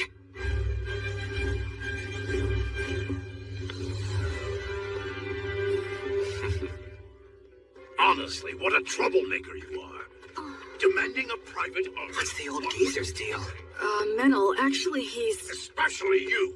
You're a novice. How dare you take matters into your own hands? So what if we did? It's not like you're our boss or something, mister. Excuse me? I'm the head of the temple, in case you forgot. So what? You want to fight over it? How dare you speak to me that way? I'm sorry. My father's on edge because he's had unresolved issues lately. No, I apologize for my friend's behavior. Anyway, so you're Bishop Bagley's daughter, then? Yes, I am, though we're not related through bloodlines. At one time, the bishop was in charge of a temple in the capital city that accommodated a large orphanage. Ah, yes, I got it. When His Highness Ethelbald asked my father to relocate here, I came to this continent along with a dozen or so other families. So that's what happened. He's in a position where he can throw his weight around. He has connections everywhere, and he has loyal subordinates, too. Bishop Bagley! Thank you for all your help. Your intervention with the Crown Prince saved us. Thank you. I did nothing to warrant your gratitude. I only defended the temple's authority from the Crown Prince's utter selfishness. You just happen to be a part of that. Besides, when he's amused by something, he has a habit of doing absurd things. It's a real problem. But be that as it may, I still must respect his royal stature and worldly authority. I'll take his proposal into consideration. You will remain in the chapel after the evening prayer. All right, I understand. The thing is, What? What's the evening prayer? You unbelievable fool! You know the prayers that are called Vespers and Compline? Those holy practices were revised 200 years ago. Did you serve your apprenticeship with one of such a long-lived race? Sure. I guess that would be a good way to put it. So it seems that you are not entirely ignorant then. Anna, go fetch some books on the revisions to the liturgy, and while you're at it, find a suitable teacher for him as well. Yes, Father. This boy is a novice, and on top of that, an ancient who's come here from 200 years in the past. He'll take a lot of work.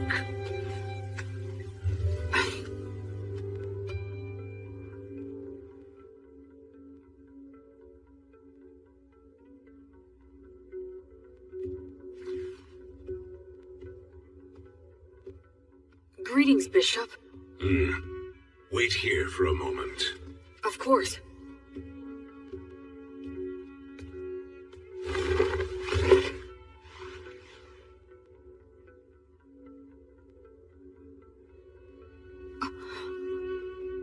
His praying form looks frighteningly masterful. Other than Mary, I've never seen such an expert.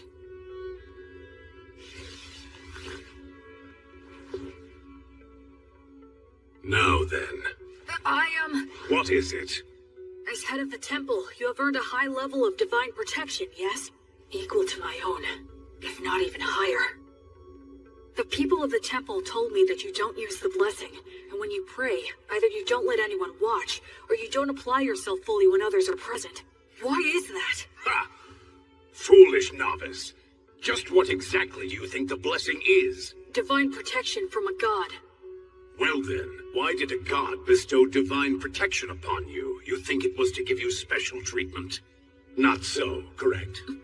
To act through you. Understand? It is the god's wish to be able to achieve something great through you. And in order to live up to the god's ideals, we must constantly be in thought about how to use the blessing most wisely. Using it for personal gain will sadly detract from the god's glory. Most of those dimwits fail to understand this point, which is why they will one day lose the blessing. I am the head of the temple. This land is wild, and development on it has barely begun. To secure funding and rights, I must yell and intimidate. To lay the groundwork, I must do favors and use bribery. If I were to use such a high blessing in these circumstances, the people would question why a man like me received divine protection in the first place. Now, youngster, do you think this kind of behavior would contribute to the glory of my guardian deity, Volt? No. Precisely. The correct course of action for blessings and prayers is to store them inside. Therefore, I have entrusted the Vice Bishop with the glorification of the gods through such sacred blessings. He's a very capable man, skilled at winning the hearts of the people to the extent we need it. I trust him with the stressful role of being the face of the temple. I didn't know. Bishop Bagley is really quite talented. He's rude, and he looks like a greedy monk who's always complaining. But he's an amazing man. And what about you? Making a novice who has yet to fully comprehend what the blessing means into a paladin? The Crown Prince always falls in love with his own stupid jokes. Listen, nothing good will come of a novice attempting this, so don't do it. I'd be happy to refuse on your behalf. Even the Crown Prince will drop the idea if I firmly reject it. What do you say? Regardless of what you're proposing here, my goddess still wishes to act through me. You won't change your mind. No, I will not. You're the biggest fool. I agree. What did you swear to the goddess of flux? To offer her my life, banish evil, and save the suffering. Rejoice, then. You have got to be one of the most dim-witted of all the dimwits that I have ever seen here. I can send a few men with you, but the rest will be entirely up to you. Thank you very much. I should respect this man, no matter what anyone else says. Welcome! You're really putting those drinks away, mister. Don't go for people who use adventuring as a job. You have to find those who are in it for the glory and prestige. We need real ruffians who will put their lives on the line for the sake of adventure and battle. Right. Just like blood. They have demon beast horns and demon beast hide? Those are their battle spoils. It's the easiest way to show off their strength. Come on, let's go.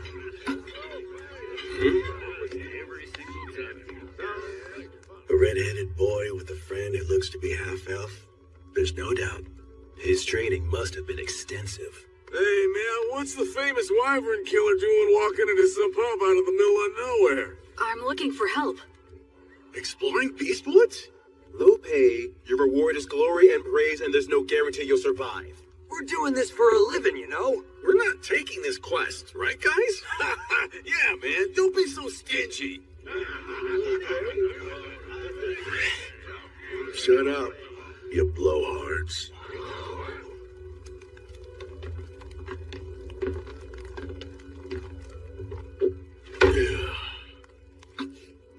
Look at the fingers of a swordsman. You can tell a lot by looking at his hands and whether or not he'll allow any wandering thoughts that prevent him from drawing his weapon. Sounds to me like what you want is a madman. Am I right? Not a bunch of blowhards with good manners but no skills, or who picked up the etiquette and patience to do any job, but who are just a bunch of shitheads who have no fear. The worst kind of scumball adventurers who'll risk their lives for the dumbest ideals, right? Yes, that's the reason we've come here. Hey, you hear that? I called it from the start. Bunch of damn lunatics. Gotta buy our drinks for a change. Yeah, that's right. What do you hope to get out of exploring Beastwoods? Where are we going? To the ruins or the forest? We don't deal with small potatoes. We want the demon boss. The leader of the demons running amok in Western Beast Woods. The subordinate demons are thought to command demon beasts. That's a big fish. It is. The location is unclear. Just finding him there will be hell. And we're talking instant death if we're ambushed during the search. That is highly likely. In other words, this is gonna be a nice, fun, stupid little jaunt into the woods.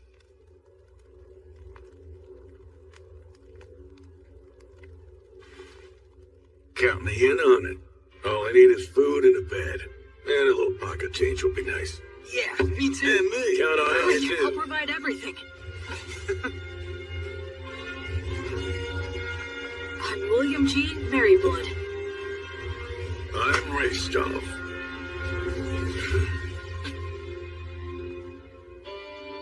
Whence cometh this disciple? To the lost goddess of flux. She who is the brilliant goddess of light? This disciple... It's almost time for the ceremony. I heard they wanted to make this a happy event to give people work who lost their homes and jobs in the Wyvern attack. But... Now know the name of the new hero who has appeared in the city of White Sails! That should just about do it. B, could you please not write an epic about my story right in front of me? What? Why shouldn't I?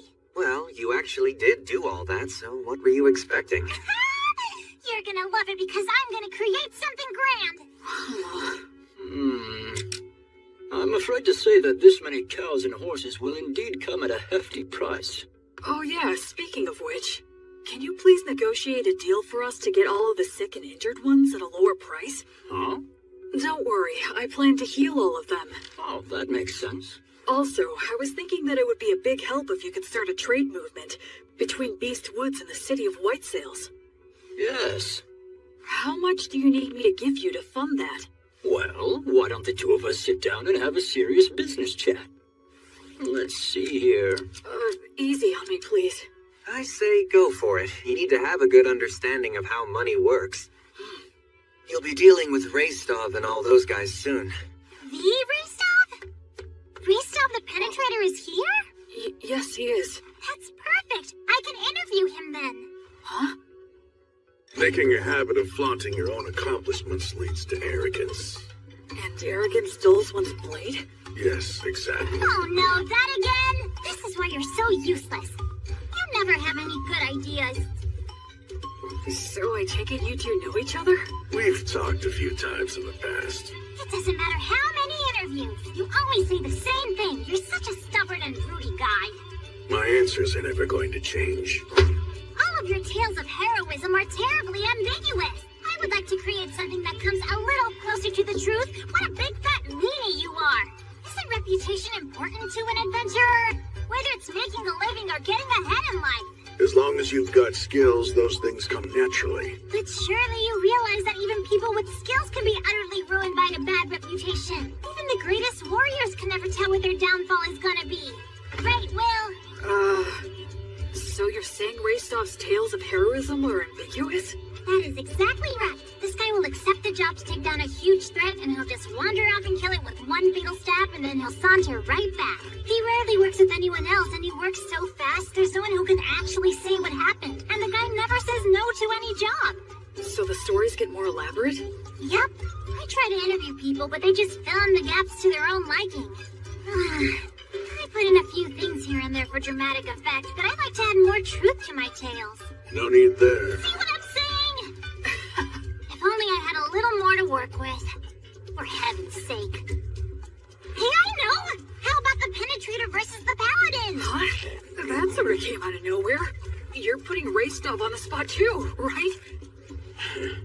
If I receive a challenge from a strong opponent, I have no choice. But Raystov! Alright, you heard what he said. Well, I guess maybe when we're done at Beastwoods. Yes! You promised! This is so great! I'll make this into a song that'll be sung for centuries. Millennia! Until the end of time! Woohoo!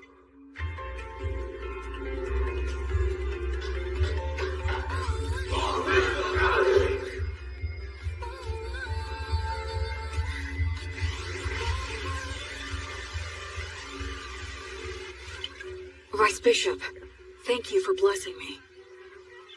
Please think nothing of it. It was an honor to receive such an important duty from the bishop. Ordinarily, of course, this would be his job, but... I asked him, but he said he finds it bothersome to show people his pious side. It's too bad.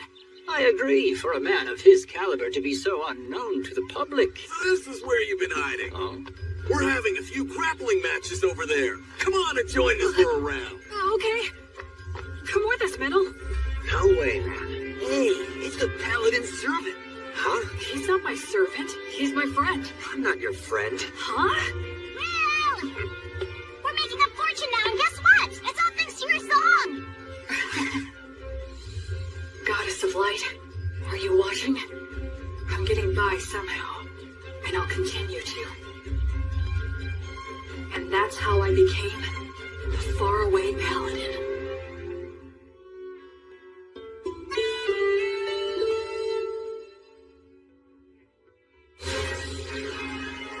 A lot of things happened very quickly. Having obtained official permission from the Crown Prince and the temple, I set off with my team of rowdy adventurers to begin the process of exterminating the dangerous demons and demon beasts infesting Beast Woods. In areas that were relatively safe, we brought human helpers and supplies, two things that every poor village needs. The village is within sight! Yeah! A village with access to supplies becomes much more productive. Even if it was in debt, it should eventually turn a profit. Tonio handled all of that with remarkable skill. It was also Tonio who arranged funding for our activities by soliciting donations and contributions.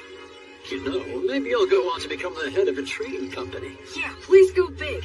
And when I do, I'll be counting on your patronage. Officially, this is just the case of a lone priest doing charitable work. That way, no one gets offended. Of course, all of this means that I need to remain loyal to the Crown Prince and to the temple.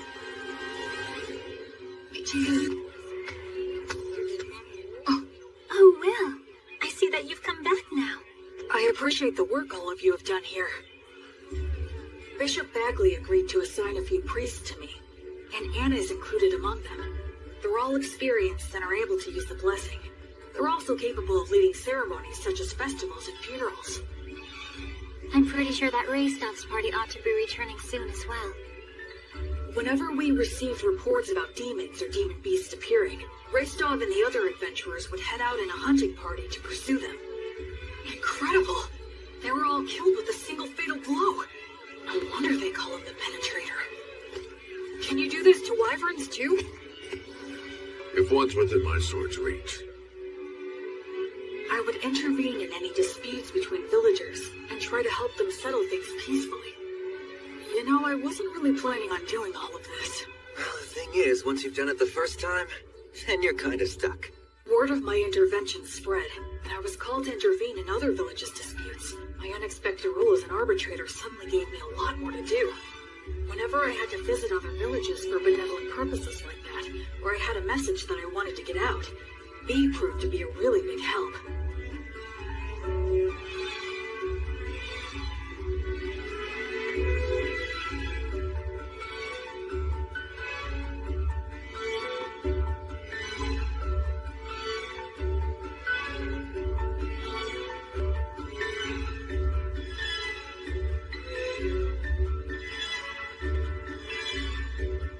So, we traveled back and forth across Beast Woods time and time again.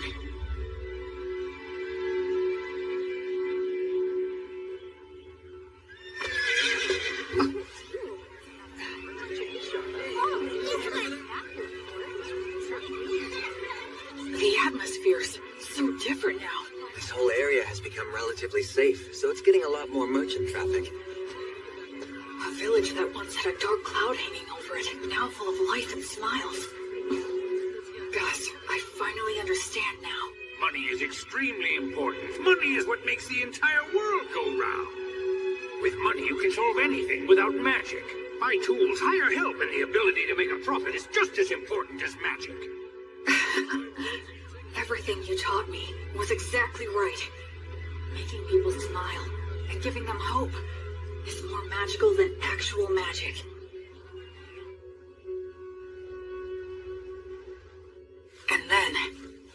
just as we were noticing the first signs of summer approaching. Hey, Will. What is it?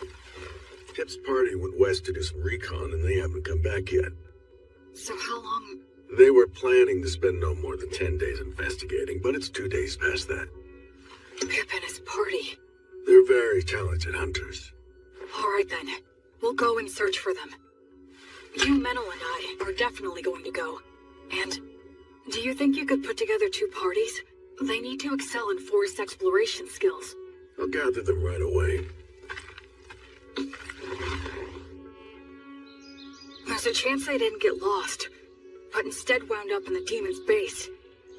And if that's the case, there will be a battle.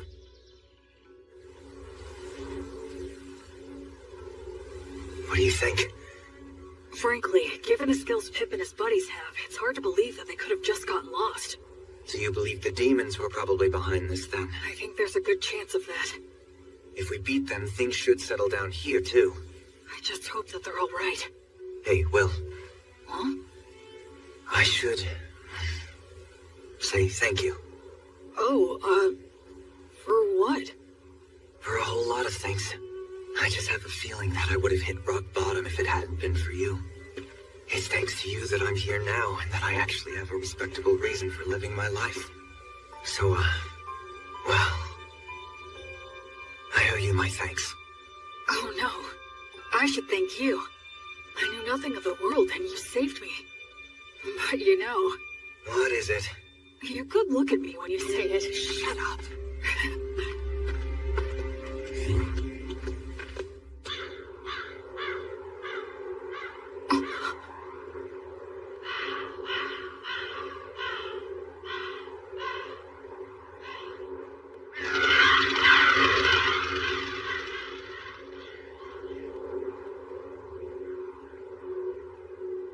Hey. It's huge. So what made this? I don't know. It looks even bigger than a manticore. Maybe a stray living in the valley. Or, Well, at least they died fighting a big one. Pip, Harvey, and Brennan must have been pretty happy about that. Although I guess they had a good reason to be pissed off, too. Yeah, like we didn't get to kill it. They died a good death, worthy of adventurers. Go on, drink up. Virtuous gods, please grant rest to their weary souls. Graceful goddess of light, I beg you, please, grant them peace and guidance. Will, there's a head missing. The damage is so bad it's hard to tell, but it was probably just eaten up. Yeah, I'd bet on it. No, wait. Did he toss aside his gear as he ran? Why go deeper into the valley, though? If the path to the forest was blocked, that's the only way. He had no choice but to run deeper down. Yeah, I guess that's true.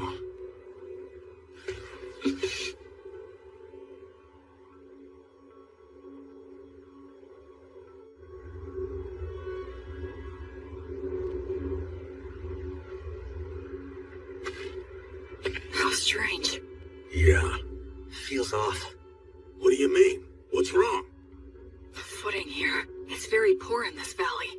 Even if they fled, getting this far would be... It's a trap! Retreat!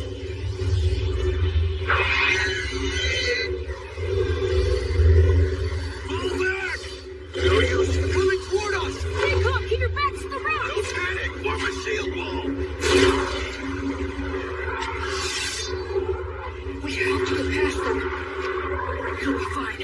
We should be able to handle these guys. Hey, Metal! Yeah, what? I'll help us with magic of the blessing! Goddess of flux, repel the poisons that rain down upon us. Fortis, Vita, Ut, Omnis.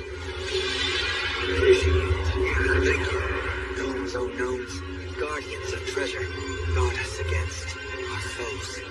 Sylphs, maidens of the winds, send a gale of protection for these warriors. Nice. Alright. These beasts may think they've trapped us, but now let's show them which one of us is truly the prey that's going to be hunted down.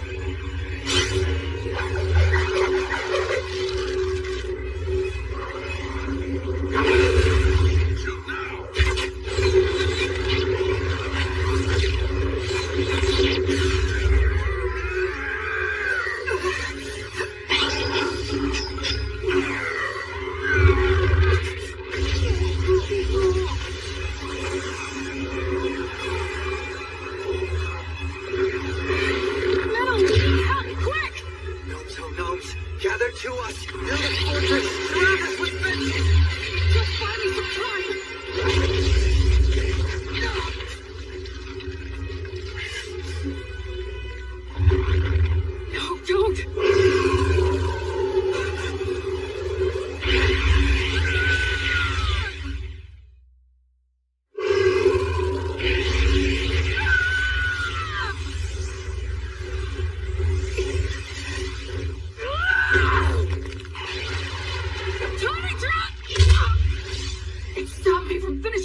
it! This fire! Why? Everything was going so well up till now. And yet, where did I... What did I do wrong?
So you're awake, huh? Where am I? A village not far from the valley. After that battle ended, we retreated, bearing you and Manaldor here upon our backs. The Chimera fled. I see. Where's Manal? He remains alive. Between the magic and protection you put on him before the fight, and Manaldor's own quick reaction, it seems your blessing came just in time. Thank goodness. Although he still hasn't woken up yet. Then I have to go to him. You still need to rest a bit longer. But if I... Manaldor's condition is stable now. He's already had all the care that he needs. You burned up far too much of your strength. So rest.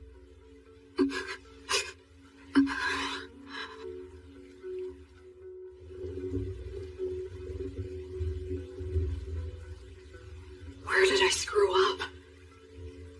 When I left Manal to handle the Chimera? No. Given the circumstances, I had no other choice. So when was it? Was it just getting caught in that trap in the first place? If I'd been more careful, and took the time to send out scouts in every direction, we wouldn't have wandered blindly into that valley. We had plenty of people at our disposal. Up until that point, we'd been successful. And we were rattled by finding some of our men dead. Maybe all of that led to a simple lack of caution. No, I think I'm missing something. Some kind of fatal flaw. So they retreated, huh? Really? The wyvern killer and the penetrator? I heard they ran into some absurdly huge mixed-up demon beast called a Chimera. Wonder what they're gonna do? Also, that elf mix was hurt bad, wasn't he? Yeah, he's really got it rough. When you're stuck with a monster like the Wyvern Killer, no amount of blood is ever gonna be enough. Yeah. A monster? Yeah. Yes, I am.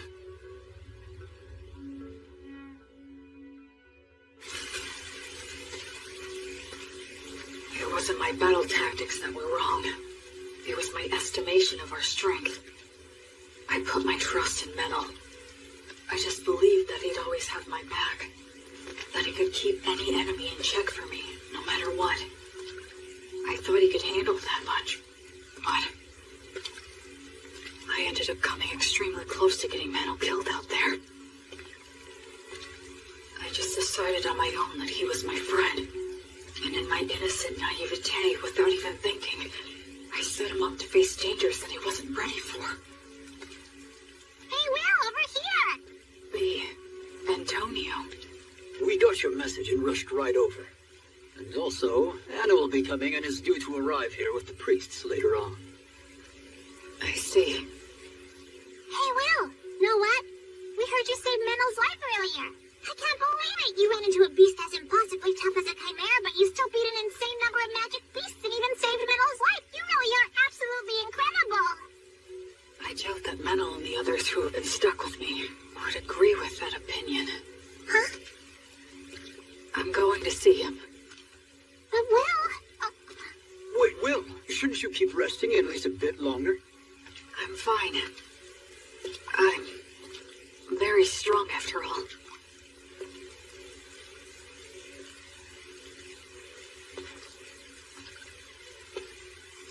Ever since I left the City of the Dead, people have said things like that to me, touting my strength in no uncertain terms. But every time I've just laughed wryly and shrugged it off. I believe that subconsciously, I was trying not to think about it. But the fact is, I can't avoid it anymore. Because in this world, my strength is simply far outside the norm.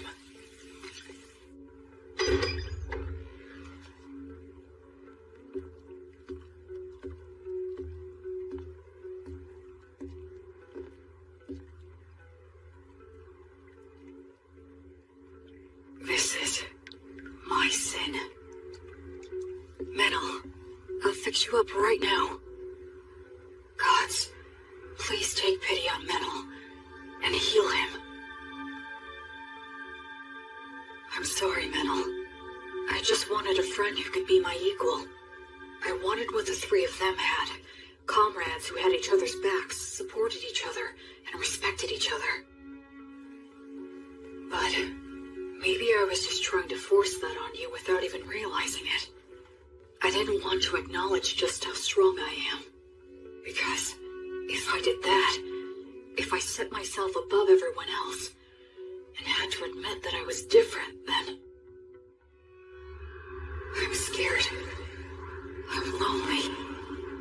It hurts. I hate this. Oh, of course. It really is just as simple as that. I was afraid to be alone. I couldn't bear not having someone beside me. That's the reason why I tried to see the people I should have been protecting, the people I should have been saving, as my equals. I was averting my eyes from the truth, when really, I was just scared. And for that despicable reason, because of that, I almost got you killed. But I finally get it now. I just couldn't keep going on that way.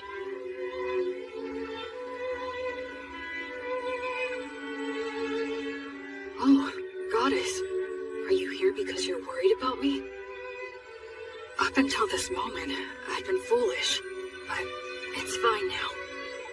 Please, you can rest at ease. I'll put an end to your sadness right away. I'll save everything within my reach, as your sword and as your hand. Everything will be all right.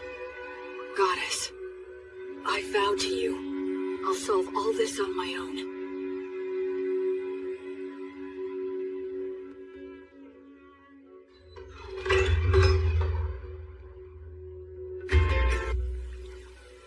Where do you think you're going, huh? Where am I? To kill the demon beasts, of course. Alone? Yeah, that's right. I doubt you can keep up with me. Which is exactly why I need to protect him. Look, don't worry. It's okay. I'll take care of everything. I'll kill the Chimera and the whole herd of demon beasts. And if there are demons controlling them, I'll kill them too. You see, that's just the kind of monster I am, apparently. Look, Will. Stop screwing around! Wake the hell up, idiot! Oh, so this is how it's gonna have to be, huh? Is that all you've got, Metal Door?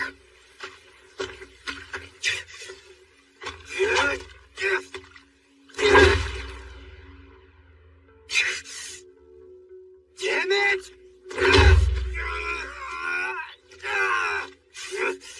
I can't have him following me. Damn it!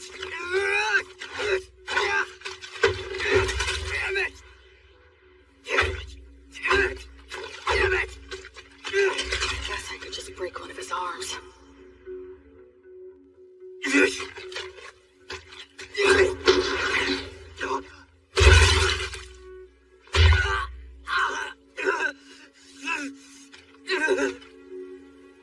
Just go and get someone to heal you. I'm not done. Oh, yeah? You're more resilient than I thought. What should I do now? Use words to make him stay here? No, I'll constrict his carotid so he loses consciousness. Gnomes, oh gnomes! Clench your fists! Use them to strike the enemy! Use this incantation. No! If I dodge it, the magic will hit metal!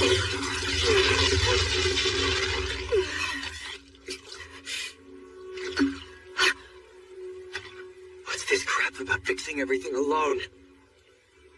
You're only being a coward!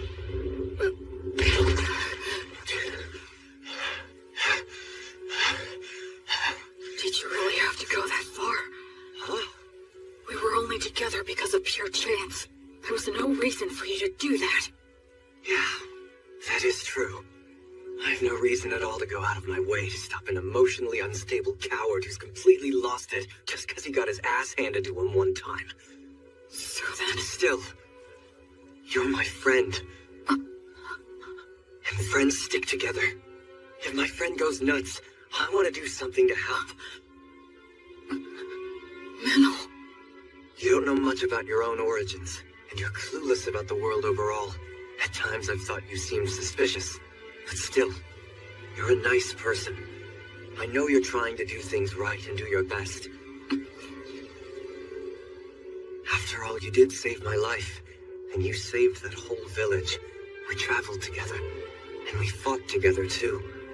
I enjoyed spending time by your side. I'm grateful to you from the bottom of my heart for sending off those villagers. Look, Will, the fact is you're my friend, and I don't abandon friends.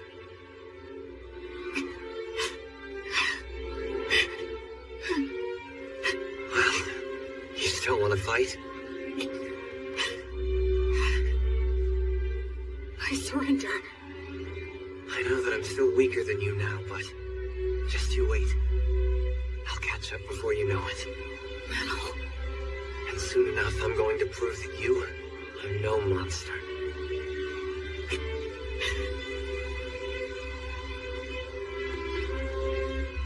Okay. I'll wait. I'll wait for you. You know what? You could be a real pain in the ass. Sorry. I kind of lost control of myself. Yeah, well, it happens. I'll heal that. But a surrender is still a surrender, which means that I win. Come on, I only surrendered because you wouldn't give her rest. Keep whining. And so, we just kept on making dumb jokes and laughing about it all. What? You want me to break your arm? It was my first ever argument with a friend. And I guess I lost that too. Welcome back! Oh, you're back, huh? Will Metal! Good to have you back. You jerks!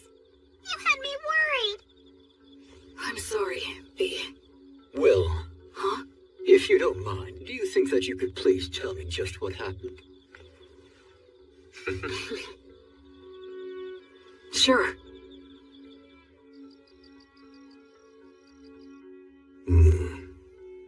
That's an illness of the strong. And the stronger that you are, the harder that it can hit you. Depending on the severity of the case, it can even kill you. I'm so sorry. I really didn't mean to make all of you worry. Anyway, I'm all right now.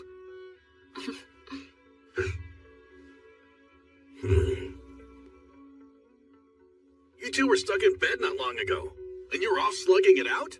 We even set a trap for a surprise attack. That Chimera's got no chance. I've got a debt to repay to that bastard. I won't be shown up like that. You mean you're gonna go fight that thing again? That's right.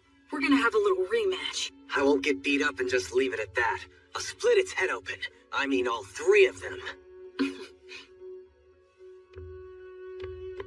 Chimeras don't occur naturally, so there's no doubt that this thing is the product of a demonic ritual. I say we take them all out at once before they can escape. You want to go after it this soon after it roughed us up? I won't just give up and leave it like this. Let's bust them up good. All right. Guess we should round up some help, huh? This'll be a good, fun, stupid as hell adventure. A silver coin for a demon beast's head. And 10 gold coins for the demon bosses!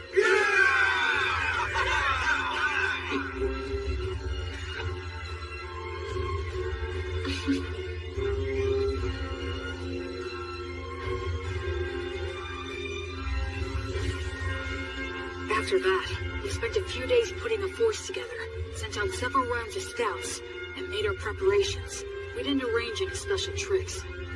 We decided just to get enough people together, make preparations beforehand, and face our enemy head on.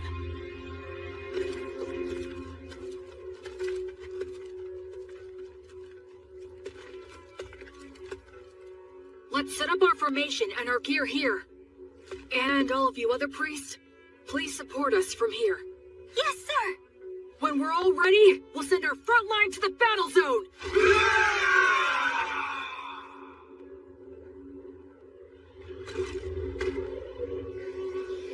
If we can wipe out all of those things, this whole area is going to be a lot more peaceful.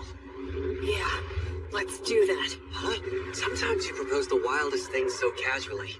Here they come.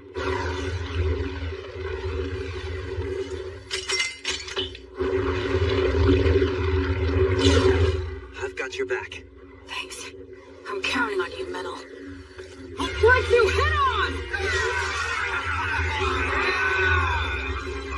By full flame of lightning, let us triumph! Burn bright! Blazes flames of courage! World send us a tailwind of good fortune! Virtuous gods, righteous protection! Shoot! Sachita Flavion!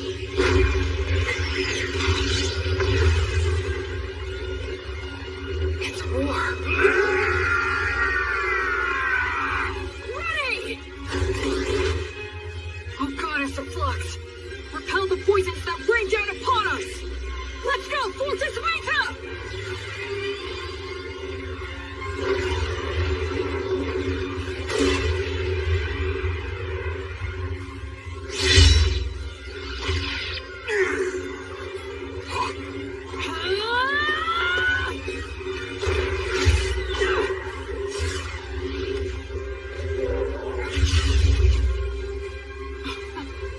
How could I ever think that I'd fix this all alone? I was never any more than one factor in this battle. The battlefield's not so easy that only one person is enough, no matter how strong they are. By the flame of Gracefield!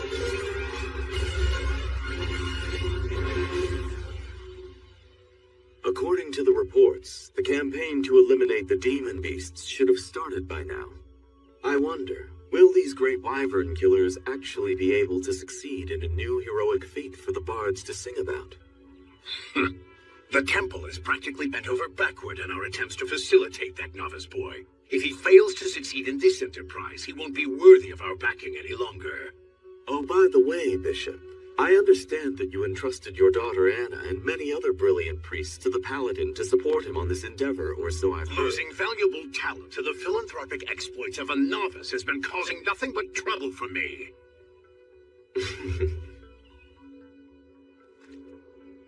What's this? The remains of an abandoned monastery? It looks like we're the first ones to make it here. Be careful. Watch for traps.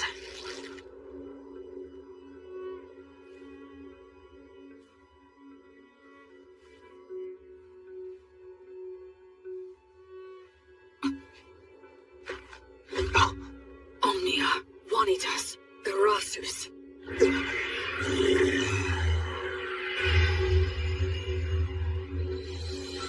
Hi there. He was laying an ambush with invisibility? Careful, Will. This thing's pretty damn smart. Do you think that maybe it's got some demon in it? You're after the High King? Oh, you know the High King sealed you. Are you a warrior sent by one of the gods then? That answer, I'm certain now. Basically, this is like taking a square on a chessboard. The city of the dead, where the High King was sealed, isn't yet under control by either side. If the demons manage to take control, they'll undo the seal, and disaster will ravage the continent again.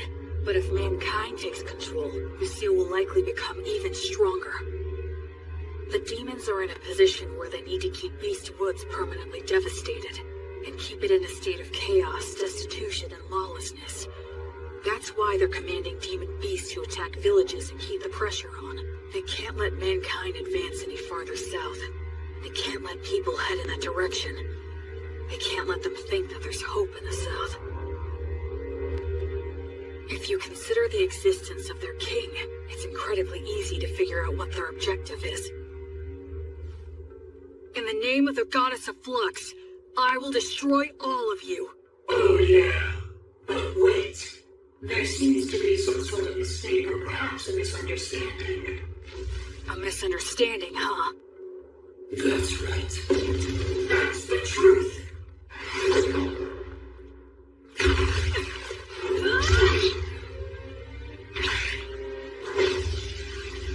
In their surprise attacks, demons like to stick to the classics, huh? Metal! On it! You don't! Silph's made in the wind! Grayscale, grant us more protection! Don't stop it! Just divert it! Gnomes, oh gnomes, slip underfoot! Tighten, bind, and tie it down!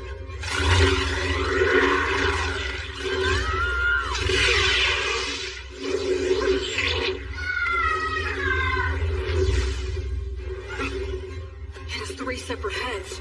Each one reacts differently. They're bound to end up becoming confused. This demon beast is unnatural. It shouldn't exist. I don't need to score a clean victory in one strike. I just need to fight it the right way and win by being better.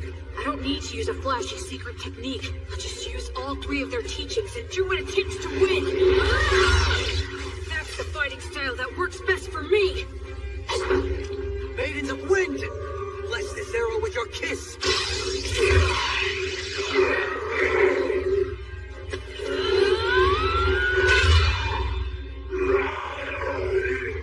That's one down!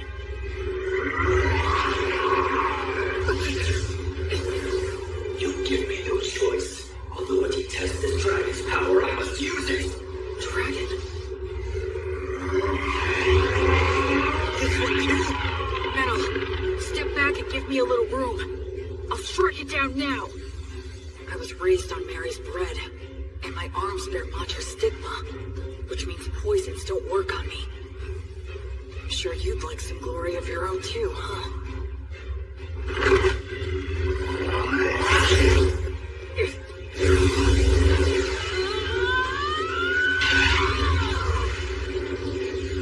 Gnomes, oh gnomes, clench your fists! Use them to strike the enemy!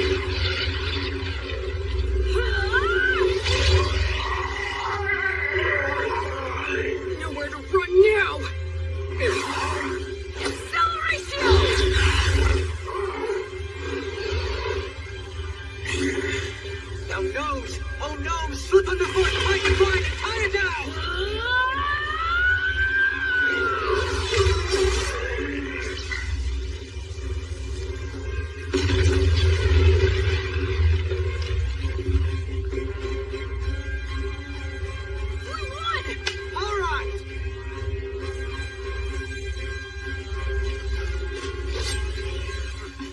On to the next one. Yep.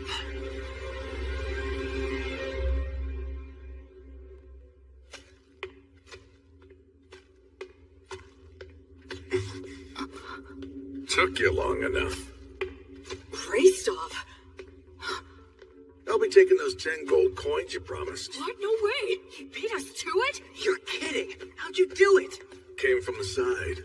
Since you two guys were busy taking care of the Chimera for me, it was actually pretty easy. Well, that's Greystov the Penetrator for you. He's too good at getting ahead of people. You have to be if you want to get to the strongest opponents. Careful, there could be traps here. I guess we're the first ones here. Those 10 gold coins are ours. Huh? To our victory!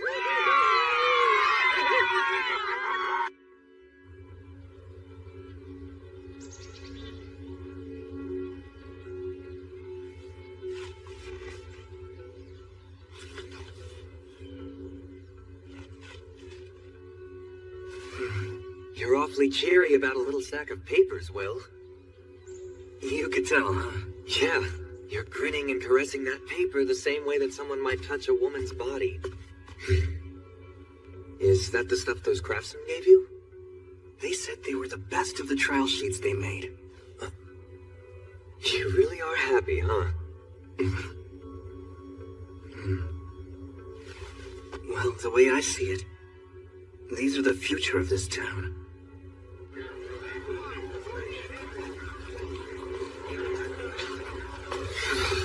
So cold. It's nearly the winter solstice. It's so busy here now. Yeah. 2 years ago, I left the city of the dead and followed the river north until I found a deserted, half-sunken city. Now, 2 years after rebuilding began, people have given this place the name Torchport, the Port of Light.